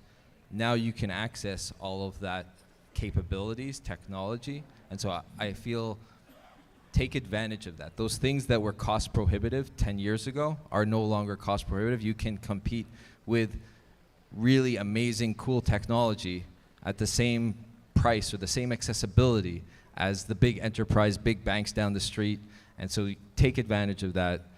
It's no longer cost prohibitive. I would repeat, obviously get the right people in and so that you can make the right decisions the first time, implement the right way, but take advantage of that. Thank you. Thank you, David. Thank you, Wayne. Thank you, KJ. Thank you, Faye. Can we just give them a bit of appreciation by a round of applause? Again, they're nice people. Approach them. They have big brains, but they have bigger hearts. So please come and have a conversation. At this time, I would like to invite Natalie up. She'll be moderating. Natalie, if you want to just grab a mic, and thank you all, yes. If you can just hand your mics to, yes, if you just hand it to Wayne over there. Thank you, guys. Natalie will be moderating the next panel as our team transitions the stage. Our team is transitioning the stage to add a couple of more chairs. Natalie, oh, my apologies, you haven't got your mic yet.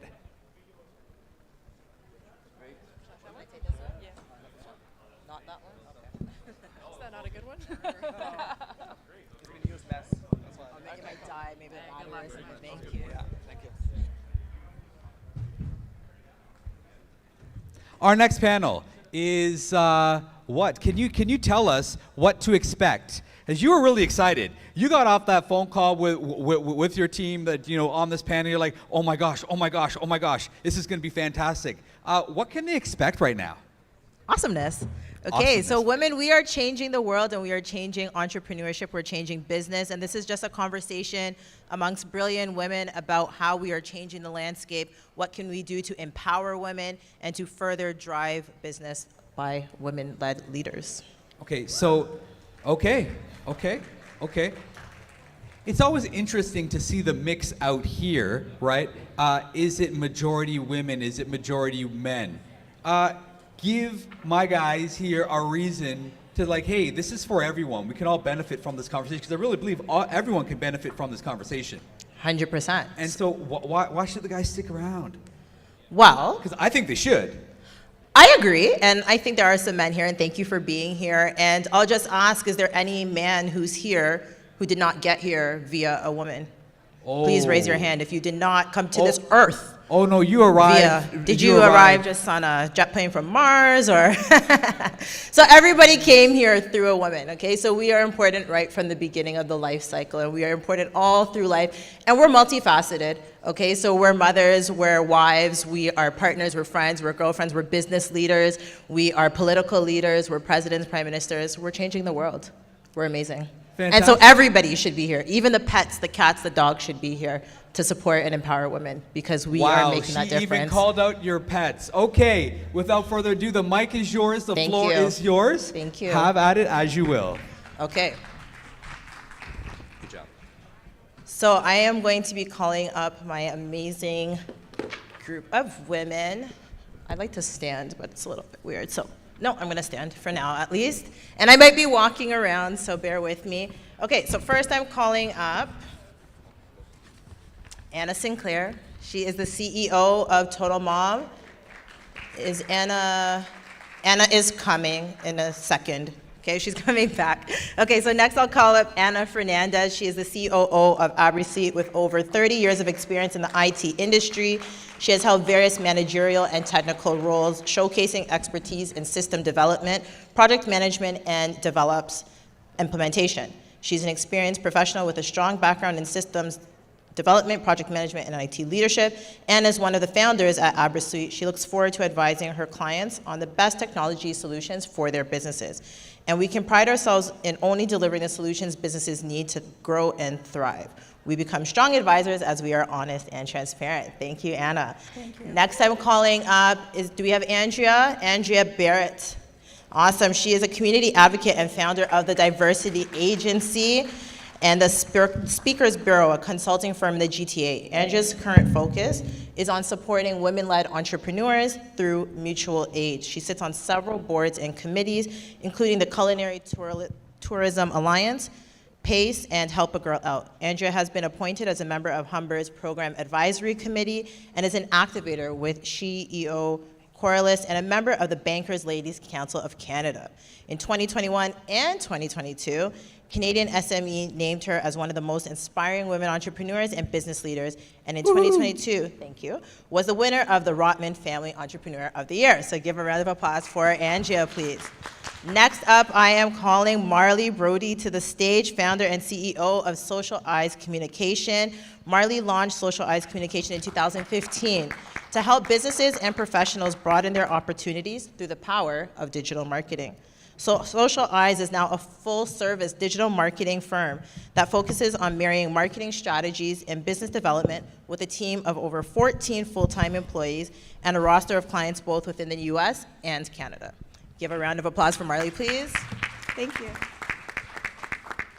Oh, I cut off your bio. I don't want to cut off your bio. Let me give you all the praise. Marley was just included into the 2022 Top 40 Under 40 in the Top 100 magazine. She was nominated for RBC's Women of Influence Award in 2020, and she's continuously sought out for her insights in digital marketing and business development in publications such as REM Magazine, Law Times, Canadian Lawyer, Social Media Examiner, and other industry-related publications. So now, please give her a round of applause. Thank you.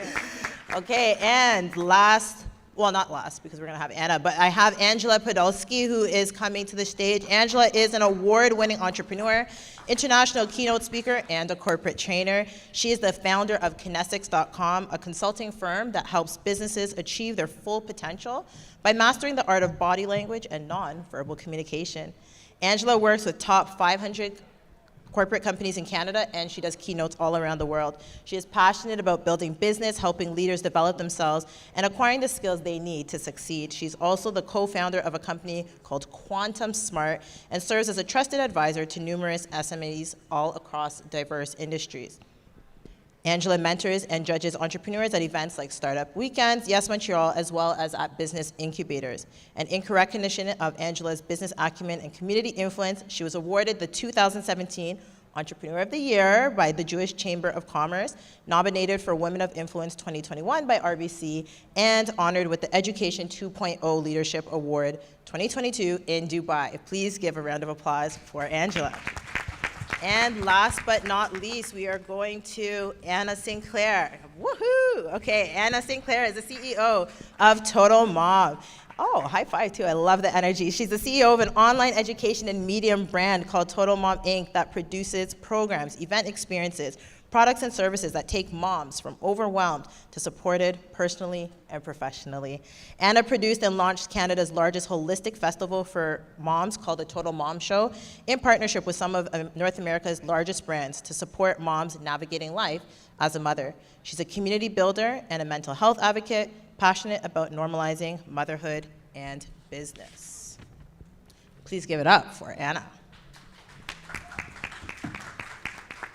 Okay, the lights are a little bit bright here, so if you see us squinting, it's just we want to see you, but we can't. But we know that you are there. So, ladies, I'm so excited. We had a great pre-call, and we're just talking about the power of women. So I'm going to start this off by just asking everyone about the idea of a multifaceted or multi-passionate woman.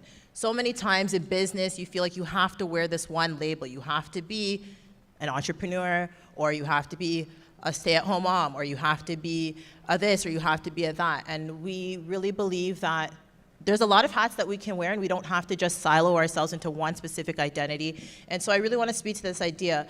What does a multifaceted or multi-passionate entrepreneur mean to you? And I will ask everyone this question, so I'll start with Anna.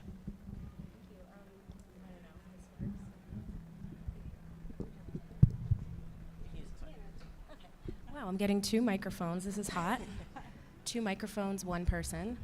Yeah, I mean, it can mean a lot of things. I think at the end of the day, as women, we're told to stay in a box. We're told to, you got to choose your career or your family. We're told so many things. And I think one of the things that I struggled with kind of stepping into my career and into my power was just really like being okay with being a multidisciplinary creative. I started in the music industry. I was signed to Universal, was on Disney and Family Channel, ran my own record label, was considered for a Juno, tried to get into the US as getting a record deal, only just to be told that I couldn't continue that because I was pregnant. And so I had a hard time trying to step back into a career after that because I wanted to do singing, dancing, acting, music, and all those things. And I was just trying to, I was constantly being told, pick a lane, I think you've all heard this, pick a lane, do the one thing. So I think you just need to stick to your gut and utilize your talents and skills and the passions and turn them into a business so that you're living a life full of joy and something you love. And I think that is where you're going to be passionate and successful, is if you're following your gut feeling of what you're good at and doing that as your career. I think that's definitely my advice. I love that, Anna. This idea of joy. I think a lot of us are working, but we don't enjoy what we're working. Sometimes we build these businesses and people are miserable. There are so many business owners who don't want the business anymore because we've detached ourselves from joy. And I think that's such an important part. Angela, what would you say it has been your experience? First, I would say, when have ever a woman was not a multitasker in her life? When? Never, ever seen a woman that is not a multitasker. So being a multifaceted or multi-entrepreneur woman is kind of part of who we are. The fact that the society is still trying to figure out, are we this or are we that? It's something that is on us. We have to learn and educate that. So I think there are 2 things. One, I have a story. But before a story, I think it's important for women to follow their passion, do what they do. If they want to have a business, 1 or 2 or 5, the only thing I would say to those women is go for it, but be smart. Because if you wanting to be full-time in all 5, that's not intelligent because it's impossible. So therefore, I, for example, have a few of them. So one of them I'm more full-time and I'm in front. Another one I have a co-founder and he's the one in front and I'm there on X amount of hours or X amount of time. So make sure that you strategize it properly. And the story that I want to tell you is about putting us in the box. So I was in a networking event that I attended that networking event about 3 times or so. So I kind of knew the people. And one of the events, I sat down with a gentleman that I have seen about 3 times. And we started a general conversation. And then he said, "Are you married? Are you with a boyfriend?" Like, well, you know, after you get to know the person a while, they start asking personal questions, which is completely okay, right? Because they get to know you. And I said at that time, "No." And that gentleman told me, "Women like you do not get married." This is a true story. And I think to your point, when you had that situation where you deciding to open a family and that stopped your career, and a woman that is a career woman, means they cannot be at home or do not have a kids and manage that too and wanting that too, I think we need to change that narrative. Yes, and I think that's so important. We need to disrupt things because who's to say what we can and can't have? The power is within us. The power is us as women. We have to push back against society's narratives and society's ideas that are telling us that you can only do this or you can only do this at a certain time. And I think it's so important just to see other examples of women who are doing the things that you want to do and be in like-minded community and say, how did you lead a business with 3 small children? How did you lead a business when you had to step away from it a bit? How did you lead a business in other areas that might impact your experience as a woman? Because it's definitely possible, and we have to push back on anybody who says no, because you're showing that, yes, you can do it. Okay, Marley, what about for you? What has been your experience as a multifaceted woman entrepreneur? Yeah, so for me, I actually launched my business about a couple months prior to getting married and got pregnant very, very quickly. And so I now have 3 children, my youngest being 4 months old, and I have a growing business. And a lot of times there's doubt that comes from within, right? Is how can I do this? How can I, raise my children and be passionate about being an involved mom and also be invested in our business? And then comes the societal pressures of, if you are an involved parent, that all of a sudden implies that you're not invested in your business. And if you're invested in your business, all of a sudden you're not an involved parent. And I really think you can do both.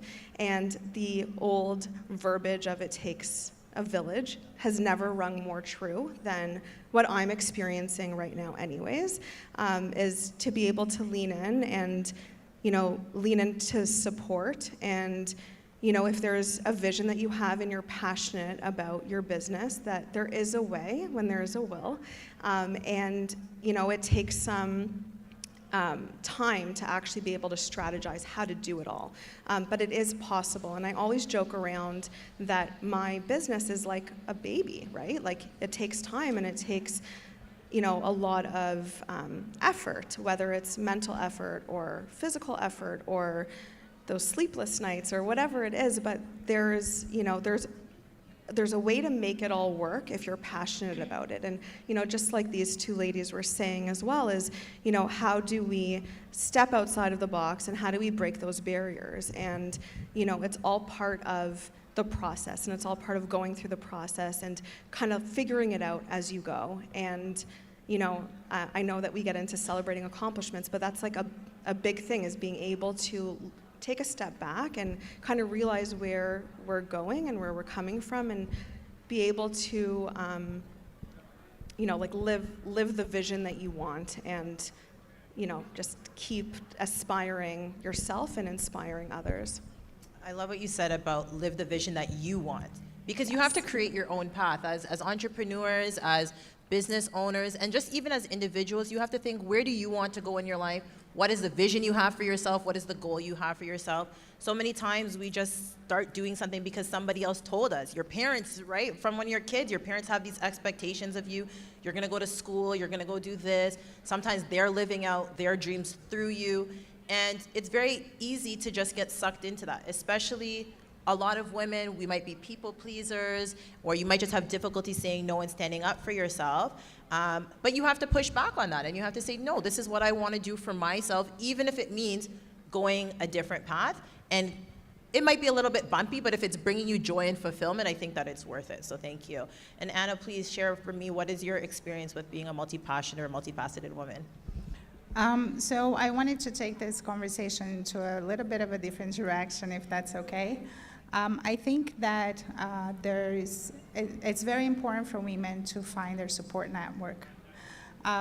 Because we're very, I guess, very fortunate that we live in an age and a century where men understand that women have passions, vision, and that can build empires.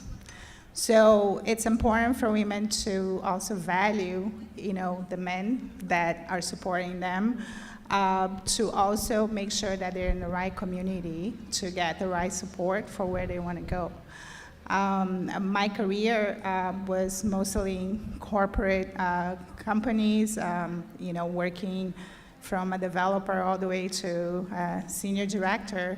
And then I left the corporate job to found my business, and I restarted from scratch at 49 years old. So I think that's all possible, but that was made possible because of my support network. So it's, I think take a step back, reevaluate things where you are, and move forward.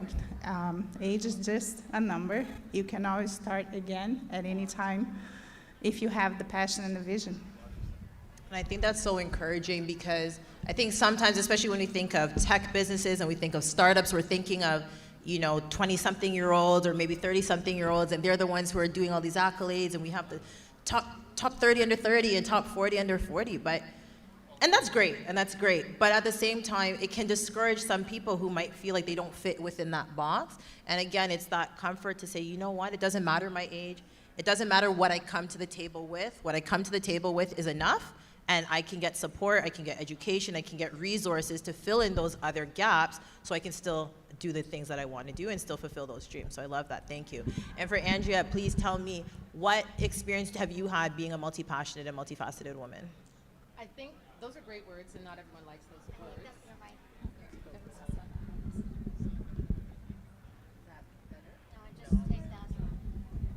Is that better? Can you hear me? Yes. Being multifaceted and multi-passionate, I love those words. And throw them at me, it's a compliment. I'd take them. We're hearing, Anna talked about staying in a lane. Forget the lanes. I own the road. Angela talked about being in a box. No boxes. We color outside of the line. We do whatever we want. And then Marley and Anna talked about, a comfort in a group and support, which is what we absolutely need. There's nothing wrong with being multi-passionate.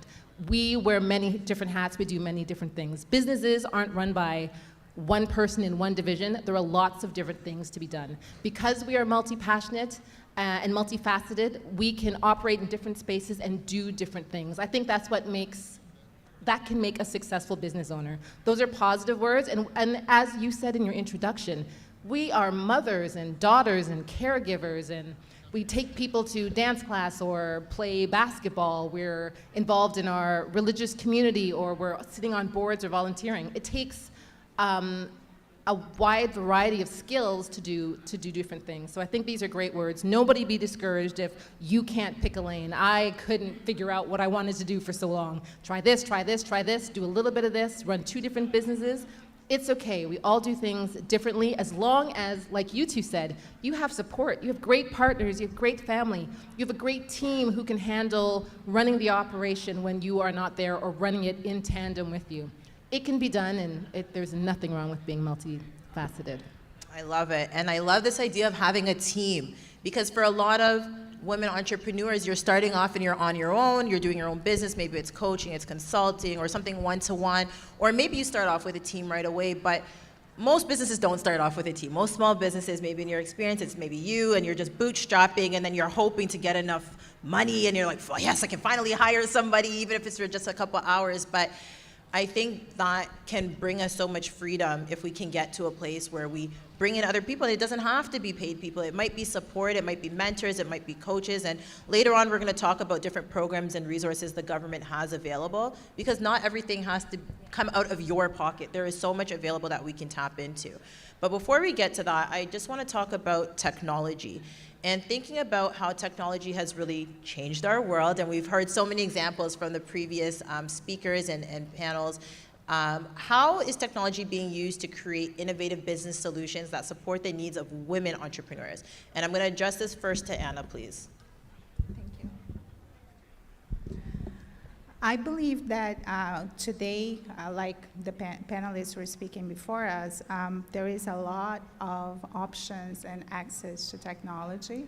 There are a lot of solutions, and sometimes, as much as it can be easy to adopt technology, it can also be confusing for business owners to know exactly what they should adopt and what they should work with. I believe that it's important that no matter how small or large the business is, business owners should be looking for advisory, and they should be looking for transparency and honest advisory. And I say that because I was on the other side of the table. I used to hire vendors when I was a manager, and many times vendors wouldn't deliver or they would overpromise. And I think it's important to just ask the right questions and just know who you're working with, right? Like, so make sure that they deliver like you expect. Make sure that they can fit into a budget. Make sure that they can provide proof of what they've done before.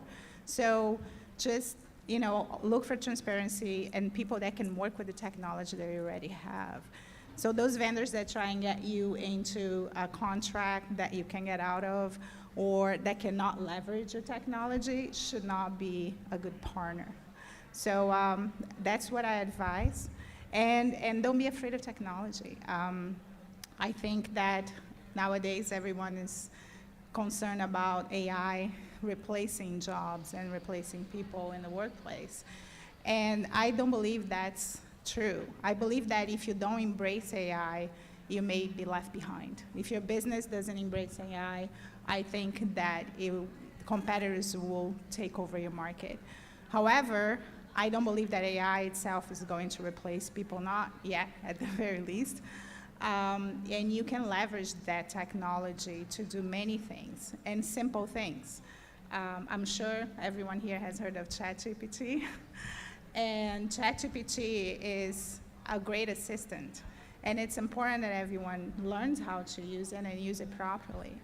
But don't be afraid that ChatGPT is going to steal your job or, you know, or parts of your business.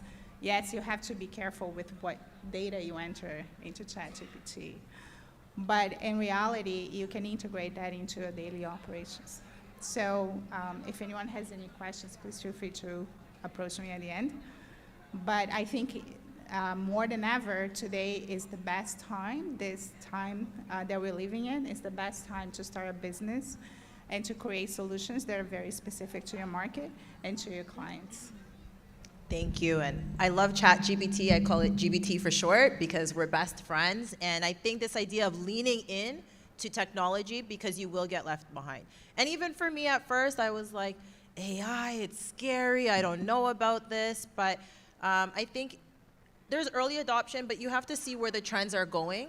And I think what helped me with AI specifically is someone said, well, AI is just basically like the internet. It's changing the world in the way the internet has changed the world.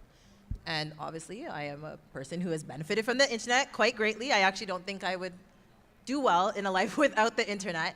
And that helped me. That helped me make that mental shift. And sometimes you just have to tell yourself that there's some kind of thing you have to unlock for how you can embrace new technologies. And you just have to educate yourself.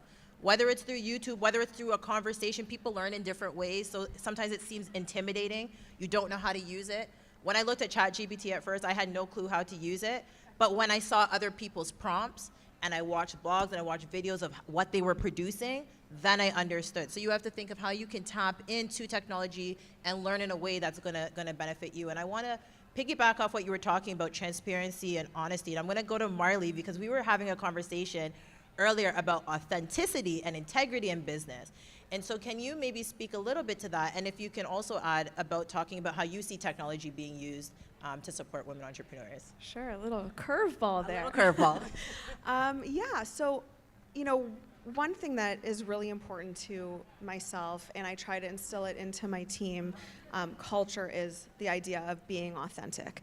And I think that leading with authenticity as a woman in business is extremely important, because if we're not authentic to ourselves, you know, a whole snowball of issues can arise.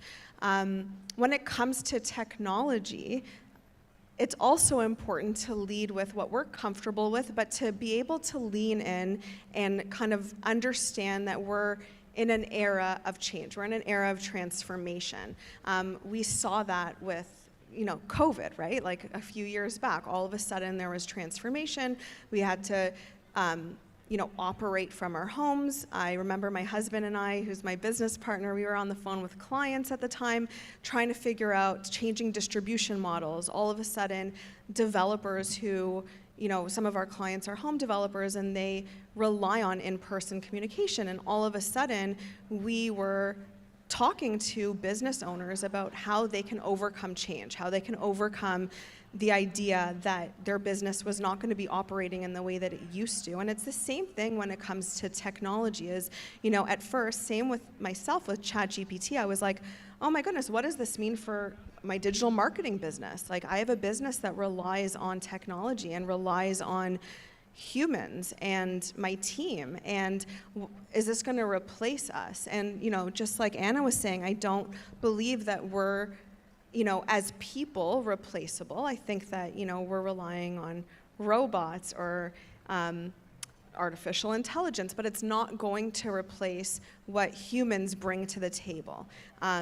We're creative. We, you know, we're strategic, and that is not going to, in my opinion anyways, that's not going to change the landscape of what it is to work with people, to work with service providers, authentic service providers. I think at the end of the day, you work with people and you make connections with people that, you know, mean a lot to you, and that breeds more relationship building. And so all of that to say, I think that we're in a very interesting time right now where there's, you know, a lot of digitizing and a lot of transformation, and we need to get comfortable with change, and we need to get comfortable with the idea that things may not be what they were 5 or 6 years ago, and that's okay.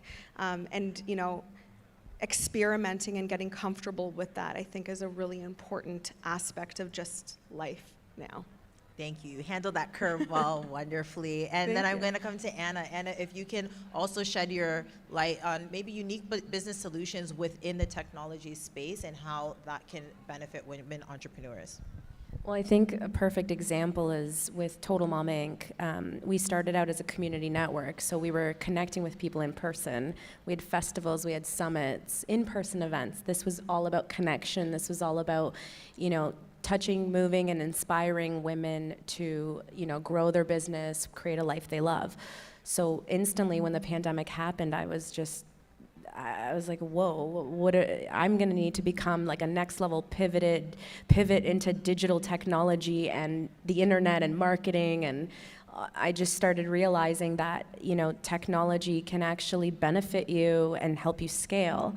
And I think one of the biggest and most exciting things that I noticed was using the power of ed tech and technology and education and network and platforms and data to grow and scale a network that you could serve on such a more deep and meaningful level.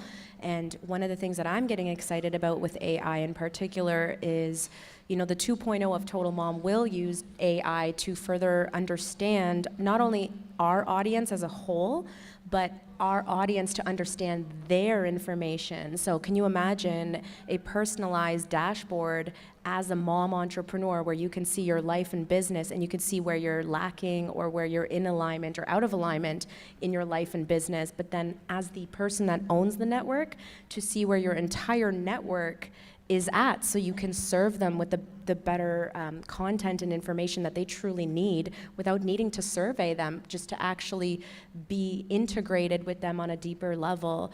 So I'm excited for the rise of AI. I'm excited for the fact that we all get to have a little bit more break with content creation and writing, and all of those things, and just a nice quick way to like research and save time on Googling and things like that. But I also think cybersecurity is something we need to think about now that we're stepping into the world of the internet and growing our businesses online and scaling online.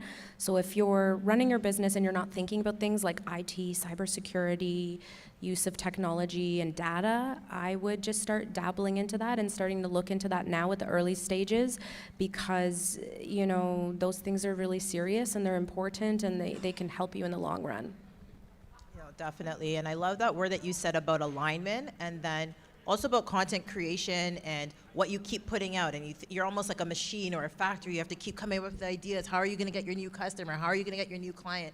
But if you know what drives them, and if you know what pains them, what hurts them, then you know how to meet their needs as a service provider and as a business. And I think that's really important. That's where we can really make the transformation, make the impact for our customers, is when we understand them. So there's no point of just throwing spaghetti to the wall and saying, hey, I have all these products, I hope someone's gonna buy something. It's better to just focus on the specific needs of who are we even trying to target?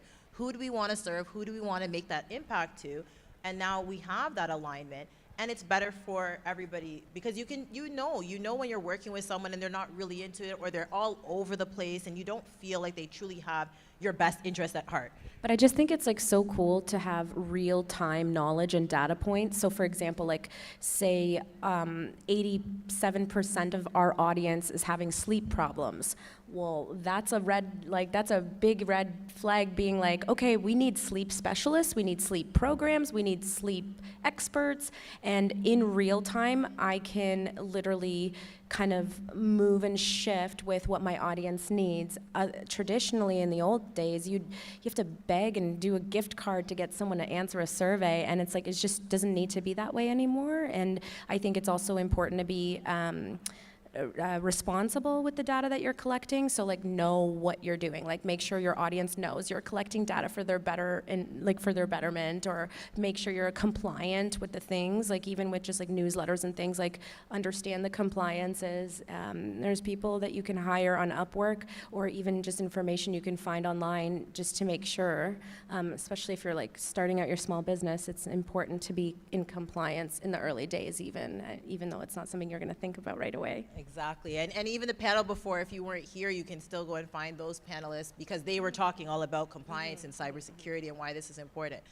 I'm going to shift the conversation a little bit, and I want to focus more about diversity and inclusion, because these are buzzwords that we're hearing all over the place. You have to have diversity, equity, inclusion in the workplace, but there's more to it than just words. We want to see action. So Andrew, I'm going to talk to you first, and I would like you to shed light on how can diversity and inclusion initiatives be incorporated from a leadership perspective into our business strategies and decision-making processes, and why leaders should focus on representation and diversity within their businesses.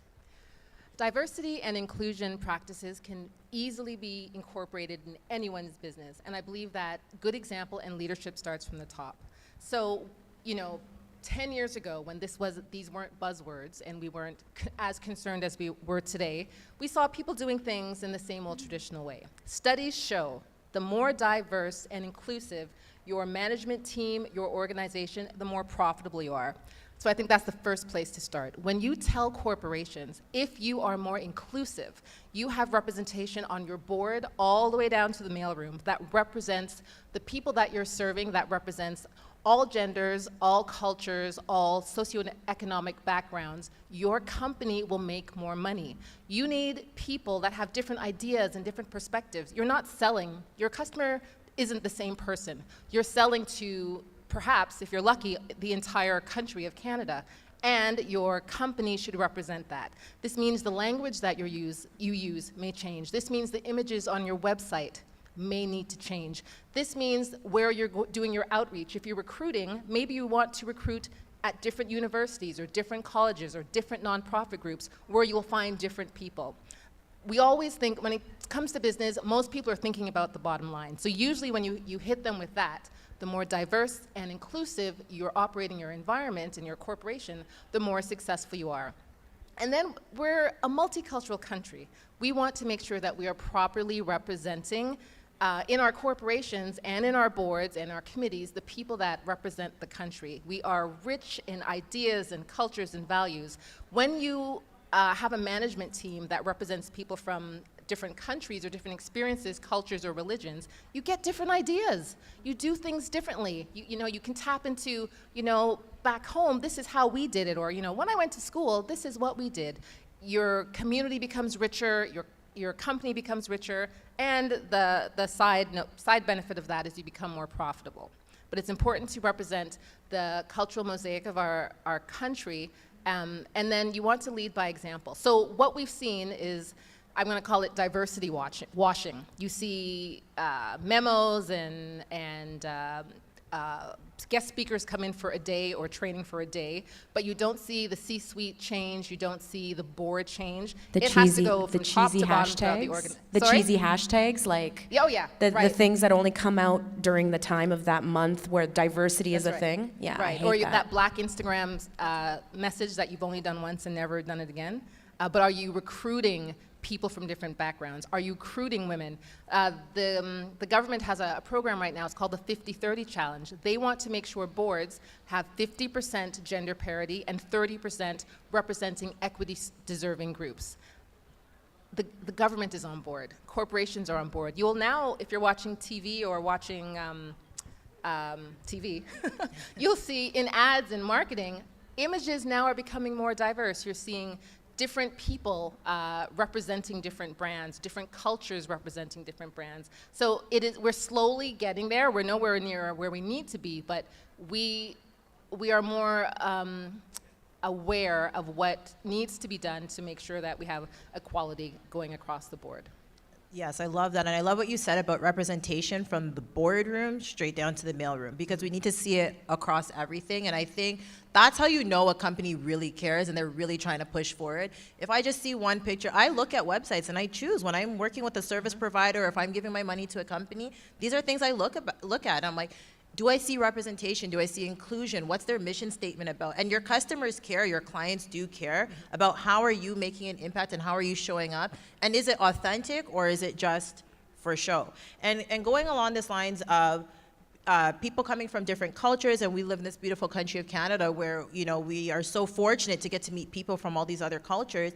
Sometimes there can be clashes in our communication. And so, Angela, I want to ask you, how can businesses and entrepreneurs take protective measures to address the unconscious bias within our communication and strengthen the ways that we adapt to diverse communication styles in order to foster diversity and inclusion? I don't think I have enough time to talk about all of this.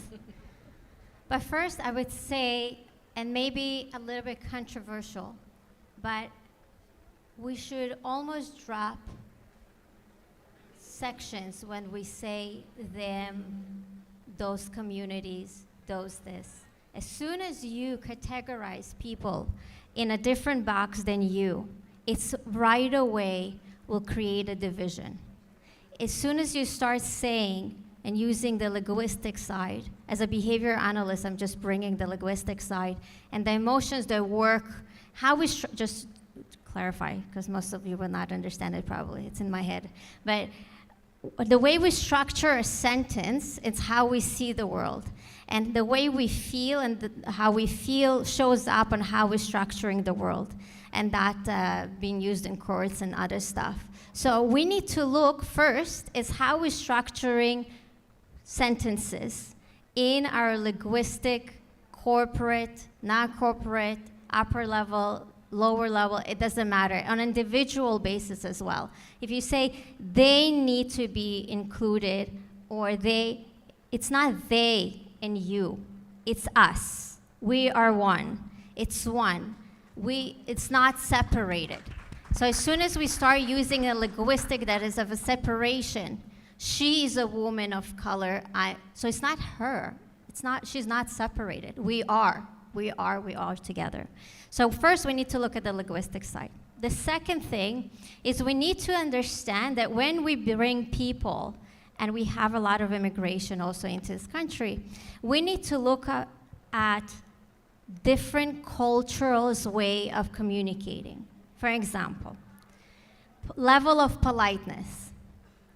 some countries, we have a country that we live in the same, not two countries. I just found out the level of politeness there, very low. It's very direct, very, very direct. Now we come to a country such as Canada. The level of politeness is different. So therefore, if I come from a country that is very direct, and they tell me, yeah, we'll go for a coffee, it means we are going for a coffee today or tomorrow, like we are going. When you come to a country that is different and the politeness is level different, if we say, yeah, we'll go for a coffee, that may never happen. So we need to understand the different cultures, things that we bring in. And when I work with corporations, what I talk about in nonverbal communication, but obviously nonverbal communication also impacts the verbal, because there's nonverbal and verbal as well. We talk about the different gestures. And also, if I have a seminar, we're talking about different gestures. A gesture like this in one culture means come here, and gesture like this in another culture means go away. And this means come here, in another culture it's very offensive.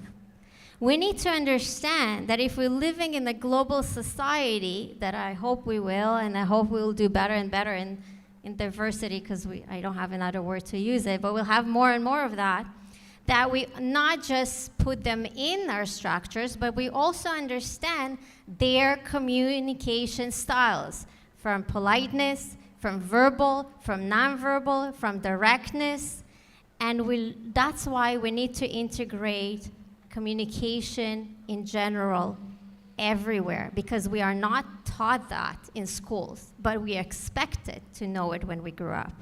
So diversity has to be everywhere, in everything. I agree, and this idea about communication, and I'm sure all of us have maybe communicated with somebody at one point in time, and there was a misunderstanding. Something went off, and tone and just your facial expressions. There's so many things. It's a really big topic of communication. For example, some cultures don't create eye contact, right? Right. And it's a matter of they respecting you. They don't create eye contact because they respect you. But if you come from a different place and you say eye contact means they are telling me the truth, you have a big, big problem. And what you do is what you said, you're confirming your own biases, and you're the one contaminating all this relationship. You will not build trust, you will not build a connection, and you will not build a strong relationship, and your business will not grow either. Yeah, I think that's really powerful, and I think that's really powerful. I'm gonna leave that one there, just because you said it good, so I don't want to change it up. I'm going to move on to talk about the programs, resources, and initiatives that are tailored specifically to the needs of women entrepreneurs that are out there. Because I think that's what a lot of us want. We want resources. We want to know what is out there, what can we do, how can we get money, how can we get knowledge, how can we get tools. And there's always those people that seem to know, and then they go running. And then there's those other people that wish they knew and are kind of just stuck doing everything on their own. So I'd like to lean on the knowledge of the panelists. So I'm going to start with you again, Andrea, if you could tell me, I apologize. If you could tell me, what are some programs, resources, tools that women can use, that they can access, that can help launch their businesses forward? My philosophy is that my resources are your resources. So if I hear something and I have your contact information, I am sharing it. There are resources out there. We're fortunate to live in this country where we recognize the importance of women entrepreneurship, women who own businesses and are running businesses. We contribute to the GDP. We contribute to our community. Our money is what is helping to power the economy. For example, the Government of Canada supports an initiative called the Women's Entrepreneurship Knowledge Hub, WEKH. You're familiar with it? I work with WEC. We just did a 2-year study. Perfect. WEC is great. I encourage you to visit their website. There's funding, there are case studies, there's research, because you talked about data. It's so important to know the data. and there's opportunity there. There's also the Business Development of Canada. They have programs specifically geared to women entrepreneurs. There's also Unilever, which owns a brand called Shea Moisture. It's a hair care company specifically for Black women, for women of color, for textured hair. They're giving away $50,000. They have a grant program. They're giving away 5 grants, $10,000 each, to entrepreneurs. If you Google or visit Shea Moisture on their Instagram or on their website, just Google them, you'll find out this information. There's also the Banker Ladies Council, which is teaching an informal style of banking where you can, as a community, get together and resource yourselves. There's also the Canadian Chamber of Commerce, the Ontario Chamber of Commerce. Your local chambers of commerce have programs and resources to tap into. And if you've forgotten everything I've just said, you can look me up and I'll just send you an email. Whatever I find, I'm happy to share with everyone, because we need to demonstrate the power and success of women entrepreneurs. Then there'll be more funding opportunities. They need to see that we're doing well and we are able to, make bigger steps and progress ourselves forward, and then more support and more funding will come down for us. But there's definitely funding and opportunities and training and programs out there. Definitely, and I think all the panelists are pretty open. Everybody is really nice up here and are willing to share information. So use people as your resources. Sometimes you just need to, it's hard to put the prompt into ChatGPT and type it up, and people are more patient. So, you can ask them, what did you do? What did you use? Who helped you? And tap into the resources and the network around you. And I'm gonna speed up just a little bit for time, but I wanna talk about our accomplishments and what celebrating our accomplishments means to you. So Anne, I'm gonna actually throw that question. I'm gonna pass it down to someone else because I have a fireside chat after this. So I want to give more space for the women here to, Sure. So to actually, share I'll their open celebrations. Thank you so much, Anna. So kind of you. I'm going to open it up then. Would anybody like to talk about this idea of accomplishments? Because I really believe in celebrating our wins, recognizing how far we've come. Even if it's a small thing, if all you did was create a business name, that's to be celebrated. Sometimes we're thinking of, oh, I got this funding, or oh, my business got acquired, or oh, I got a $10,000 client, whatever it is for your business. But we can't just think about the end. Like, we have to celebrate all the steps along the way, and it's a lot of steps to get to those milestones. So what does accomplishments mean to you? I'll just put it out to the group. I'll talk a little bit about it. So I think it's important to celebrate accomplishments, big and small, like you said, but also personal and professional. I think that our personal accomplishments tie into our professional accomplishments as well, and I think that, it's so important that we're able to publicly and openly feel encouraged to share. And I think that sharing our stories, sharing our wins, even if it's something small like staying up all night and being somewhere at 8 o'clock in the morning, is an accomplishment. I think that, getting a piece of feedback from a team member that they really enjoy working at your company is an achievement, it's an accomplishment, and all those small little accomplishments actually contribute to the big wins. And at the end of the day, I think that as we, as women in business or women entrepreneurs, open up and share these stories, it will empower other women to share these stories. And I think that it's so important to inspire the future generation of women to share and to motivate and to encourage and to empower. And the more that we are comfortable doing that, the more the hope is that, other women will be able to share. And I think of my 2 daughters, and if I can be a role model for them and have them see a mom that, is open and honest and will give myself a pat on the back, or will, be open and honest and say, that was a crappy job, I'm going to do better next time, that they will lead with authenticity and they will, share in the philosophy that we should, be open and honest and be able to kind of lead with authenticity and celebrate the big wins and the small wins. Thank you so much. And I'm going to just ask for final remarks, and then we'll take a question if there are any questions from the audience. But my question is, you can add a different final remark if you have, but just thinking about the role of women entrepreneurs evolving in the future, what impact do you think women are having on the landscape? We can just start from, let's go with Andrea and we'll come this way. Our impact will be massive. That's all I have to say. Massive impact. We need to make sure we are creating and fostering an environment that is supportive and nurturing and encouraging and just being there, making sure that our personal networks are strong and our professional networks are strong. But our impact as women, come on. It would be, like, I see massive in our future. Anna, please. I want to encourage all women to lean into technology and not be afraid of technology and actually start more businesses in technology. There are not many of those out there. And we actually are going to be starting next year a program to help students coming out of school and promote their growth into a technology career. So they can not only work with emerging technologies, but they can also grow and build their own businesses in the future in technology. So I think this is something that everybody should just think about and not be afraid of it.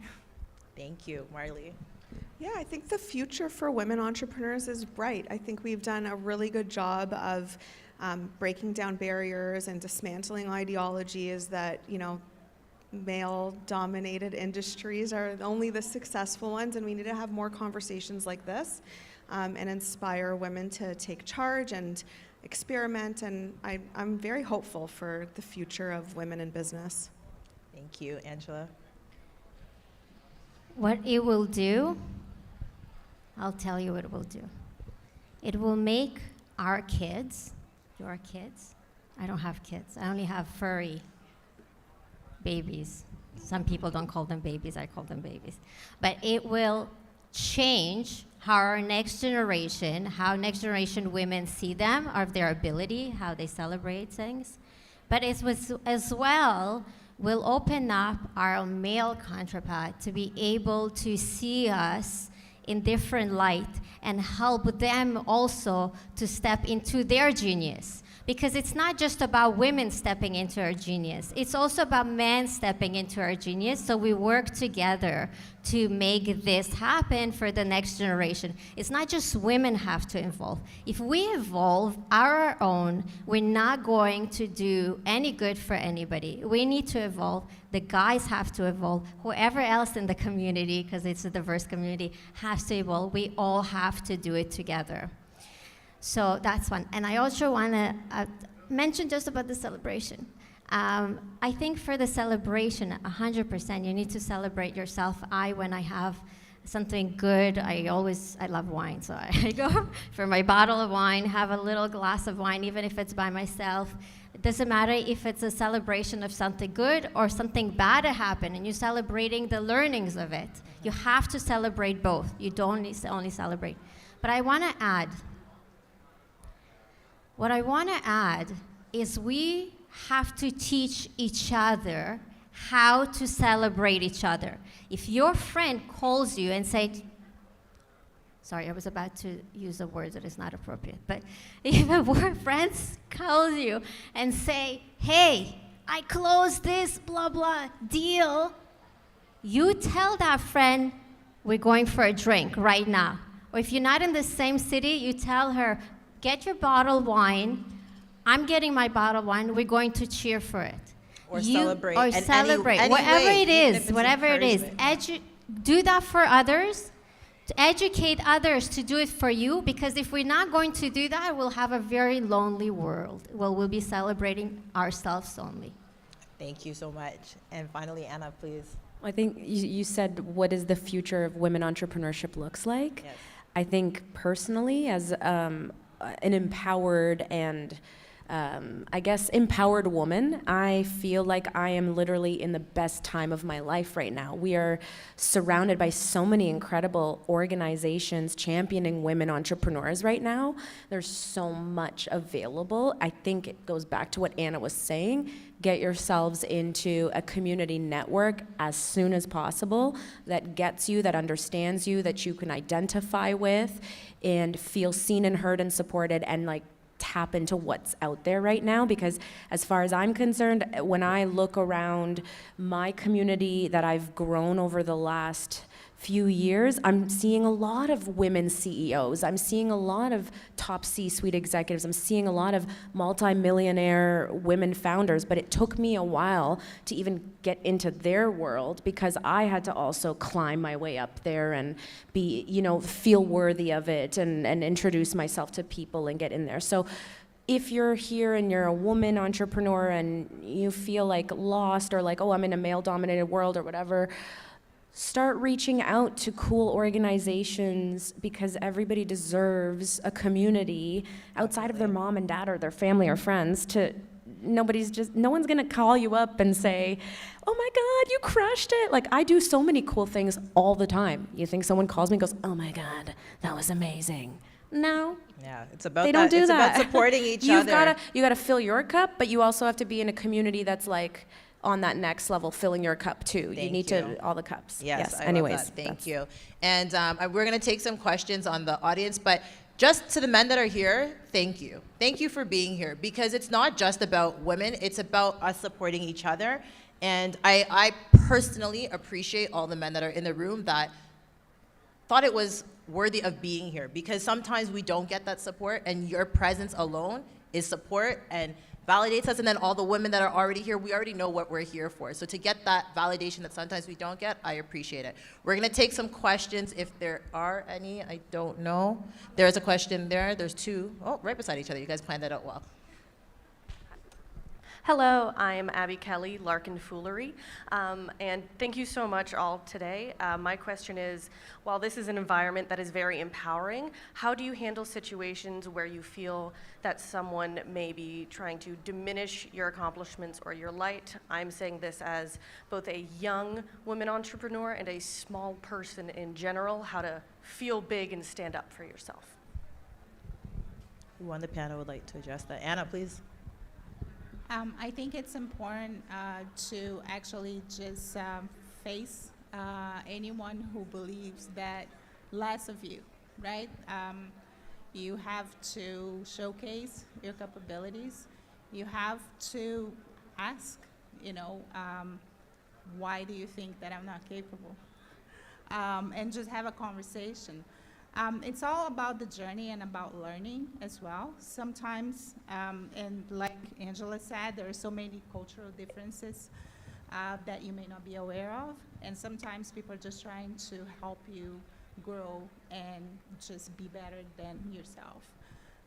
I've faced a lot of that during my career many, many times. And I was always more successful when I had the courage to have the conversation, to ask the question, and I learned a lot from those conversations, and I've grown to become a better professional. Thank If you. I may add. We only have time for one more question. So, but Angela, you can talk to her afterwards, and she's going to tell you what she was going to say. So you have time for one more question. I think there's a hand here, a really high hand. Is that Victoria? Yeah. I met Victoria coming down the stairs this morning. Well, thanks for introducing me then. Yeah. Well, hi everyone, and I wanted to thank you for being here and sharing your stories. You are very, very inspiring for women and men here.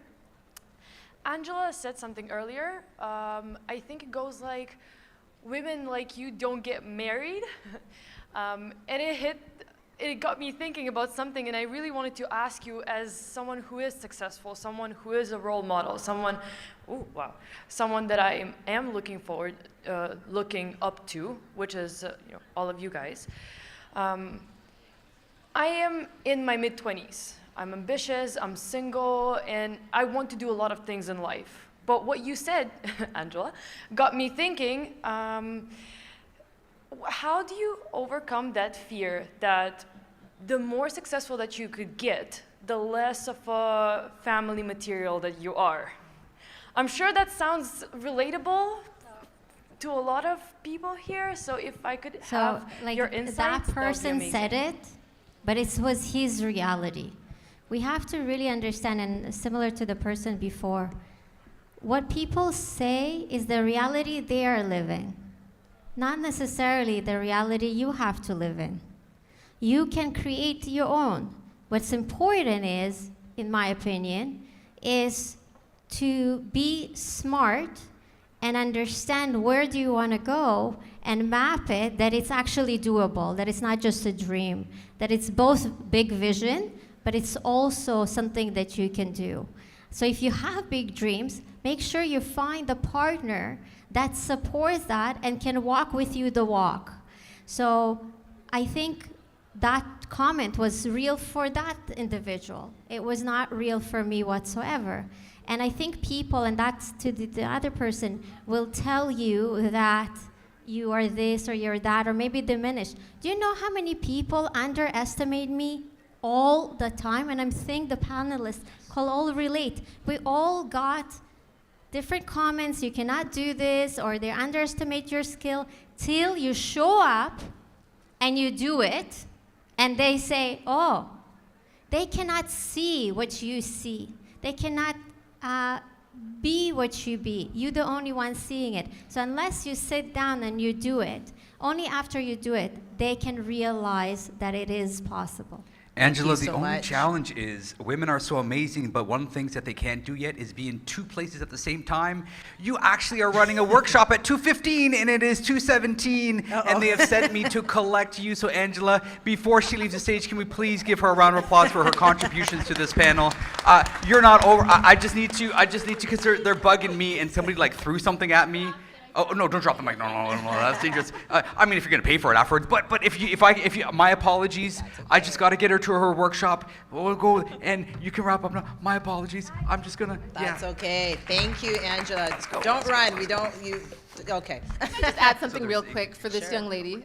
Young lady in your Victoria. 20s. Victoria. Oh, see, now I know you by name. I just want to so. say real quick, success looks differently for everybody. If your partner is out there, in fact, there are partners out there for you. Don't worry. The perfect situation or partner will show up. Don't change anything about who you are or what you're going to do.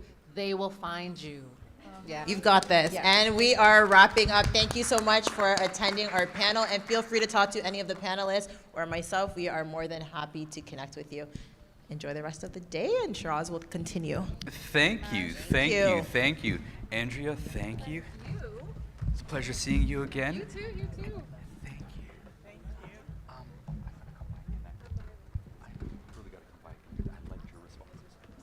Thank you. But you two got to hang out a little bit. Okay? No. Where you think you're going? Where you think you're going? Oh, we're not done yet. Y'all acting like we're done. Oh, ho. See, what we're about to do is what you're able to experience right now was probably a bit of a survey, right? You get some thoughts. But I don't know where you're going. I don't know where you're going. You're going to stay up here with me for a second, Ali. What we're going to do right now is, some corporate settings, they'll call it a fireside chat. So we were thinking, hey, who is it that we can just hang out a little bit more in depth and pull some more information and knowledge from? And we landed on this young lady right here, Anna St. Clair. So we're going to hang out for a little bit, and I want to ask her a few more questions. Is that all right, Anna? Yeah, for sure. Are we going to tell people out there that it's happening, that it's going down? Should we yell out there and tell them? Maheen does her thing, and Okay. she'll do it really well. But before we get off, before we begin that part, I do want to talk about this young lady right here. We talk about, and now she's like, "What are you doing, Shiraz? What are you doing? Why are you doing this? Why are you doing this?" And she's gonna get. She's gonna give me a hard time afterwards. I've known her for let's just say a long time. And it's so empowering what she said for me to be able to participate in the process of her prosperous business career. And it's so meaningful. Now, I assure you, did I do it because she's female? No. Did I do it because she has nice hair? And she does have nice hair. There's a theme today. I like hair. I don't know. It's weird. I did it because of her competency. And I hope there's one thing that you took away from this panel up here. Female, yes, but did you feel the competency? Did you feel they actually come with a real weight? They know what they're talking about. And I think the value in that is why we celebrate you. Thank you for moderating this panel. And now we're going to hang out a little bit, okay? So it's just going to be, you know what, I'll probably got to get some notes because I make sure I ask the right questions. So if you guys are good, we're going to record this. This session is for replay afterwards on some of our platforms as well. But if you're in the room, if you have questions, feel free to ask your questions as well. Now, before we do that, there's a couple of more of my friends in the room. I got some friends. And I just want you to hear. Could you join us up here for a quick second? Yeah, right here. You can join us up on stage for a quick second, and then I'm going to start hanging out with Anna over there. All right. Can you tell us? We're going to do a quick little interview. Are you ready? Yes, ready. Name. Barbara Devine. We can just stop right there. A name like Barbara Devine. Isn't that? Love the name. All right. Company that you're with. GT Global Services. What does GT Global Services do? We are an IT solutions company. Our head office is in Markham. We're a Canadian company. We also have an office in Miami. And I know there's a lot of IT companies here, which is wonderful because there's lots of business out there for all of us. But we're all a little unique in different ways. So it's nice to meet my competition out here, and it's been a good show for us. Did you hear, again, the assurity in her voice? Yeah. One of the reasons why I wanted to bring her up here is to hear, folks, we have some very grounded, able people that can really elevate you to get to the places and spaces that you feel your business is capable of. So if you want to have another conversation about your technology, about your security, about your IT services, please reach out to Ms. Devine and see what she can get done for you. Thank you. Thank you for the opportunity. And I enjoyed the ladies earlier as well. I've been out working for, well, decades, and to see where we were in the 80s when I graduated from university to now, wow, we've come so far that it's very encouraging. Thank you. And we're just getting we're getting the stage set, and then we're going to hang out with Miss Anna Sinclair and learn a little bit more about her. So if you give us about 38 seconds, we will begin.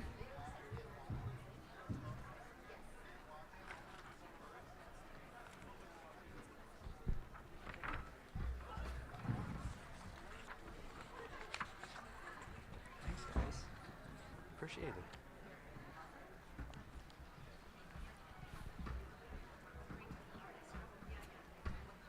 She's gonna need one mic. Yeah, only one. Yeah, so I got one. Just leave one for her. So should I check where it is? Yes, if you can.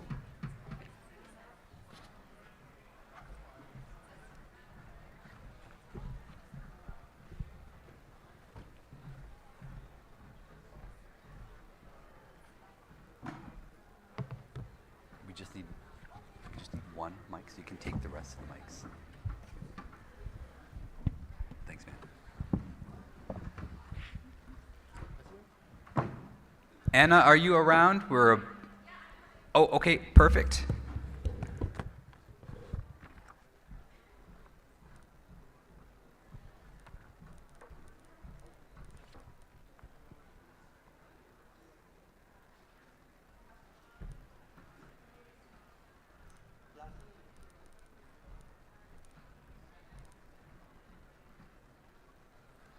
So that's your mic there, and this is more for. You want to swap? What's wrong?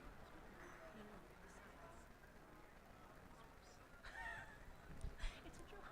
Oh, okay. Oh, what do you want to swap? Okay, sorry, I didn't know what happened. I was like, okay. I didn't see that movie. Oh, I missed the joke. My pop culture has suffered there. Okay. So we're doing a lot of this for the capture. Recording. Yeah, so as much as you can also. Kind of address that. Yeah, as much as possible. Well, thank you everyone for joining us for this additional added value conversation It's my privilege. You just would have heard from Anna. Of course, she is, well, I'll describe it this way by asking you a question. I mean, you grew Total Mom, and you're going to have to describe Total Mom for all of us, from a registered small business in Ontario to a successfully federally incorporated national brand and a professional community network. Now that's not a small jump. That takes real capacity to be able to deliver on. Wayne, could we get a replacement mic?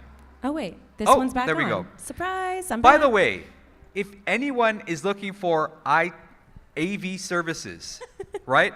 That guy right there, he is a boss. Can you just wave at everybody? That's Wayne. Please go get his business card. If you need any services, he is the guy and his team to speak to you. They just do a fantastic job. Thank you, Wayne. You've been so good to us all day. That leap, that takes a lot. Yeah, absolutely. I mean, I think it all really started with what I was creating in the first place, which was basically a need for myself to have a stronger community network and like a career-driven business network for women, but that were also mothers. And I think when I lost my opportunity to advance professionally because of the barriers of having kids, I took it really seriously. I think I just wanted to create something I didn't have and then didn't realize it was going to turn into, such a successful company. So yeah, it was really cool. Okay. So here's a really important question. What does Total Moms do? What is Total Moms? Good question. So Total Mom is a professional network. It is a community of founders and women entrepreneurs. We serve women all across North America, and what we really, at the end of the day, do is help connect them, educate them, and support them personally and professionally. We do this through festivals. We do this through our Total Mom Pitch competition, which is a non-dilutive funding grant program with some of North America's largest brands. And we are about to launch an app that is a go-to entrepreneurship app for women that are juggling motherhood and their business. So let's go back to that funding piece. Yes. How did you, it's an important element to all of us, have the capital to get to where you need to get to. How did you fund Total Mom to get it to where it is? I'm not gonna lie. I hope not. I am really good at bootstrapping. Okay. I've bootstrapped this baby for so long, for about 5.5 years. So we're entering into our 6th year, and not to mention surviving during the pandemic, going from an organization and a brand that was meeting people in person, having festivals, expecting people to show up to something, and then the whole world was shut down. I wasn't expecting to survive that financially. So in that, what you just said, yeah. There's a lot of power. Because in every crisis is represented opportunity. Yes. And from knowing your story a little bit, Total Mom kind of blew up a little bit in the pandemic. Actually, yes. Where everybody saw a crisis, you're like, wait a second. There's an opportunity in here. There's something untapped in here that I got to be able to leverage. That's a lot of forward thinking, to be able to turn that crisis into an opportunity. Can you speak to that? I think everybody that, has experienced some sort of crisis or a challenge or something that they need to overcome has to kind of get creative, you know what I mean? Like you're gonna either sit and go, oh, I lost everything, or you're going to pull up the big girl pants and you're gonna say, what do I gotta do? And that's kind of what I did, is I said, oh my gosh, I actually literally went to the whiteboard with my husband, and we went to the whiteboard and I said, okay, what's the problem right now? And the problem was that all of our attendees couldn't come to our festivals because they were shut down. Our sponsors weren't sponsoring because they were trying to figure out the pandemic. And our small business vendors, who were our vendors at our festival, they were struggling. So it was very clear to me that the problem was that we were all struggling as an ecosystem. We were all trying to get back out there. So instantly my light bulb hit, and it was like, I need to help small businesses, corporations, and our attendees in a way where they can get back up and running. And that was what Total Mom kind of pivoted to. We went online and we started going, okay, how do we do a national business search to have more small business owners recognized and supported, and so people can buy their things?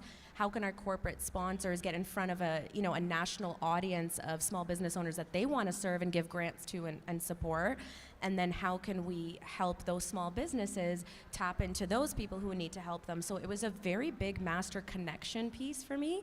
I call it social capital. I'm a really big fan of like super connecting people. And I wasn't expecting for it to blow So up. I just want to make sure that we don't stack too many ideas so everyone catches them, because you're For throwing sure, out for sure. a lot of valuable information, right? And I don't want it Okay. to be lost on everybody. First of all, I hope everybody caught this. Grab a whiteboard and do a brain dump. That's fantastic. And then Yeah. to have, you mentioned your spouse, but to have somebody that you trust with you. We're not alone, right? And I'm going to volunteer a bunch of people in this room, right? Because I just met Marley, and I'm going to volunteer Marley. And if you want a whiteboard, go see her team at Socialize and figure it out, right? I'm sure she'd be willing to. Grab this young lady right here, but at least buy them coffee, okay? And figure it out. Grab a whiteboard, figure it out. Like, to do that, it helps so much to get what's circulating in here. And because the word that I really heard was, man, there's a lot of strategic thinking involved in what you did. That strategy session isn't for average people, but it happens when you actually take the time, and then it becomes your norm. Yeah, and like you just said it, nobody naturally just stops and breathes for a minute and like brain dumps. We're very visual people sometimes, and some of us are not. But I think what's beautiful about a brain dump, which I know my team hates when I brain dump, they're like, oh no, here we go again, like she's gonna come up with all these ideas. But I think brain dumps get everything that's bogging you up, and sometimes you have the answer already within. So the brain dump, you get it all out, and then everybody can just kind of pick and choose things and have a solution. We always think that we're the ones that knows what to do or what the next step is or what the solution is, but really, I think it was from the panel earlier, we need to tap into a bunch of other people and see what their perspective is. Where is your community at? Where's your, we'll hear the term ethos. Where's your tribe? Where are the ones that are available for you? And I assure you, there are people available. You just gotta maybe ask. You just gotta knock a little bit. And again, there are a bunch of people up on this stage all day that are willing. There's a bunch of vendors out there that are willing. Find your community, find your tribe. She found hers, and look, it's being able to help. Ultimately though, you can have all the support system that you want, but it kind of falls on you at the end of the day. And how do you handle the weight of that responsibility? The responsibility of what? Which thing? Carrying your business forward. I mean, at the end of the day, that just comes with the job. Like comes with the job. And you just do it. It's like having kids. You wake up every morning, and the night before you're so stressed and you're going, how can I do another day? But then something cool happens. Like you get a win, whether it's a business win or as a parent, it could be like, they didn't have a tantrum today, and I got to like eat with my husband for a minute.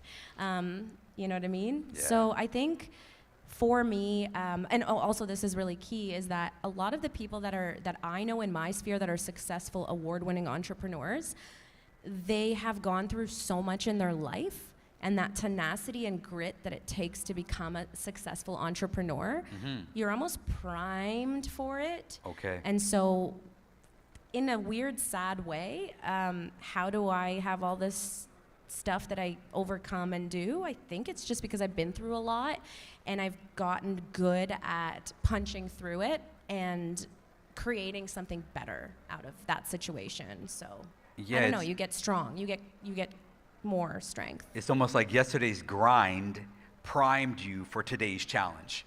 And we can't look at the challenges that we face as defeating us. They're probably preparing us for what's to come. Is that being your experience? Like you can lean back and lean into your previous experiences to leverage you forward? Yeah, like I don't lean into them. I just know better in the next time. I just kind of step forward faster, or I bounce back from something quicker.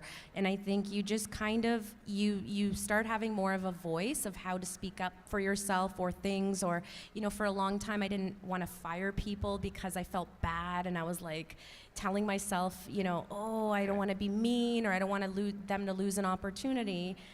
And I realized that there was a lot of work that I had to do on myself. And so these things that happen to you that make you a good entrepreneur, they're never ending lessons, and you're always going to work on yourself, and you're always going to work on the business.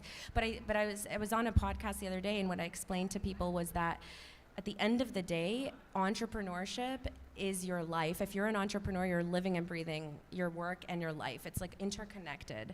So you just have to get good at life. Like, you got to work on yourself, and the result will be a successful business, a successful relationships, and that's powerful. I you think know? most of us in this room as entrepreneurs, you probably experience that as well. There's this parallel growth that happens.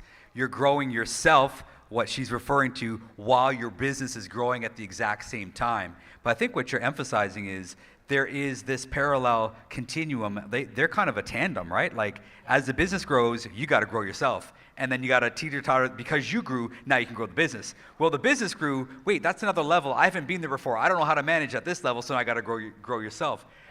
You've probably enjoyed that process then, just seeing the way that you're wired. Like, you probably love that journey. Of course. I don't think I could ever work for someone. I was never the person that was like, okay, I'm going to go and get a corporate job. Okay. I just was always kind of that, like, hustler. Like, I would like want to disrupt something, or I had something to say about something. I wanted to do something, and I just had these deep, like, thoughts about, like, something could be done better. And thank God I fueled that into entrepreneurship, because I found my way. Like, I found something that I belong in, and entrepreneurship, I belong in entrepreneurship.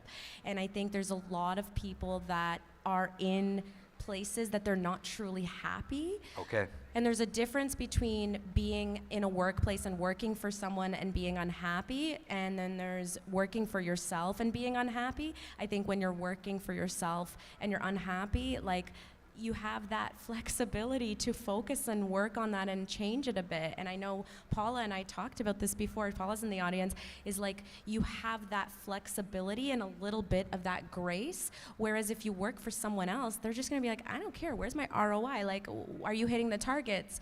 And I think entrepreneurship fits with my type of person. I get to grow a bit, and I get to give myself some grace here and there, and that's key for women in general. Yeah, I love that. Find your place that is going to make you tick, right? Like, what gives you juice? What gives you power? Because chances are, when it powers you up, you get to power it up. And there's that reciprocity then. You power your business, but then your business seems to feed you. You feed your business, the business feeds you. And what you'll find here is a lot of passion. And most of the folks, even Paul from UPS, if he's here, oh wait, there he is right there. I had to get one more in. I had a quota. Paul. I had He's a quota of 5. So thank you, Paul. I had to get that 5th one in there. Shout out to Paul. He's a Total Mom Inc. Sponsor. UPS has always sponsored Total Mom. So right, there's probably more than one reason we're bringing Paul into the conversation.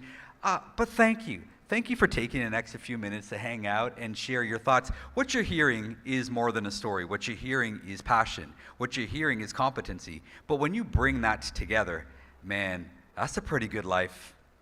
Congrats for everything that you continue to do, because what you did probably doesn't satisfy you, because you look like you're aggressive to continue. What's my next mountain? What's my next challenge? So last question then. What is your next challenge? What is it? If you were to, like, hey, my team's gonna hate me again because I'm gonna do a brain jump, and like, oh no, they're not gonna like me, but it's vibrating within you, like, you know what? I'm a visionary. I gotta go, I gotta grow. What's next for Total Moms? I mean, outside of what I've already mentioned about us launching our EdTech app and entrepreneurship school for women, I think it's growing globally. I think it's being able to have a Total Mom in different countries and having Total Mom available for women around the world. And yes, that is a huge leap. Yes, that sounds ridiculous, but it's going to happen, and we're going to do it. And I think that is a big, huge undertaking, and will involve a lot of advisors, a lot of mentors, a lot of financial advisors, a lot of business development managers. I mean, so I think the next step is really I think I'm going to actually go after some capital to scale. And there are a couple of think that's the vendors, next step. by the way, on the exhibiting floor right now, and that's what they do, right? They invest in viable businesses. Ladies and gentlemen, can you please give this young lady right here a great round of applause? Thank Because one of the you. things that you'll recognize about her is her vitality, right? She doesn't look like she's run down, but that doesn't Thanks. mean that the grind isn't real. It just means that she has the capacity and more so the tenacity to keep going and keep her head up, because she's being that role model to not only her immediate family, not only to moms, but to all of us. Anna, thank you for taking this extra time. Thank you so much for bringing me on the stage and holding the space for this conversation. Awesome. If anybody has any thoughts or questions, Anna's here. All right, so with having said that, I don't think so. I think we answered a lot of questions. I think they're intimidated Do you by think they can hear us? Yeah, I don't know. It's just a private conversation. All right. Okay. Okay. Ladies and gentlemen, Anna St. Clair. If you please give her a round of applause. As we're not wrapping up the expo just yet. There are two more fantastic, absolutely powerful workshops happening in the next little while. The very last one, and you generally hear this term, you save the best for last. I won't say it that way, but it is very meaningful. It's being put on by OSME, a government organization that helps you do business with the federal government. Again, they're the largest buyer in the country, so why not figure out how to do business with them? And that starts at 4 p.m. There's another workshop prior to that. Please find out more details about that. And again, thank you for joining us today. We will be closing off this space, and we're keeping the exhibit hall open. Here come a lot of giveaways. This is what we kind of do. We kind of know the real ones stick around for a long time, and many of you have been here for hours. So what we've done is we've reserved a number of giveaways for right now, for like the next half hour to 45 minutes. So thank you for sticking around. We will be doing that on the mic in that hall, and a lot of fantastic prizes that we're about to give away right now. Thank you for joining.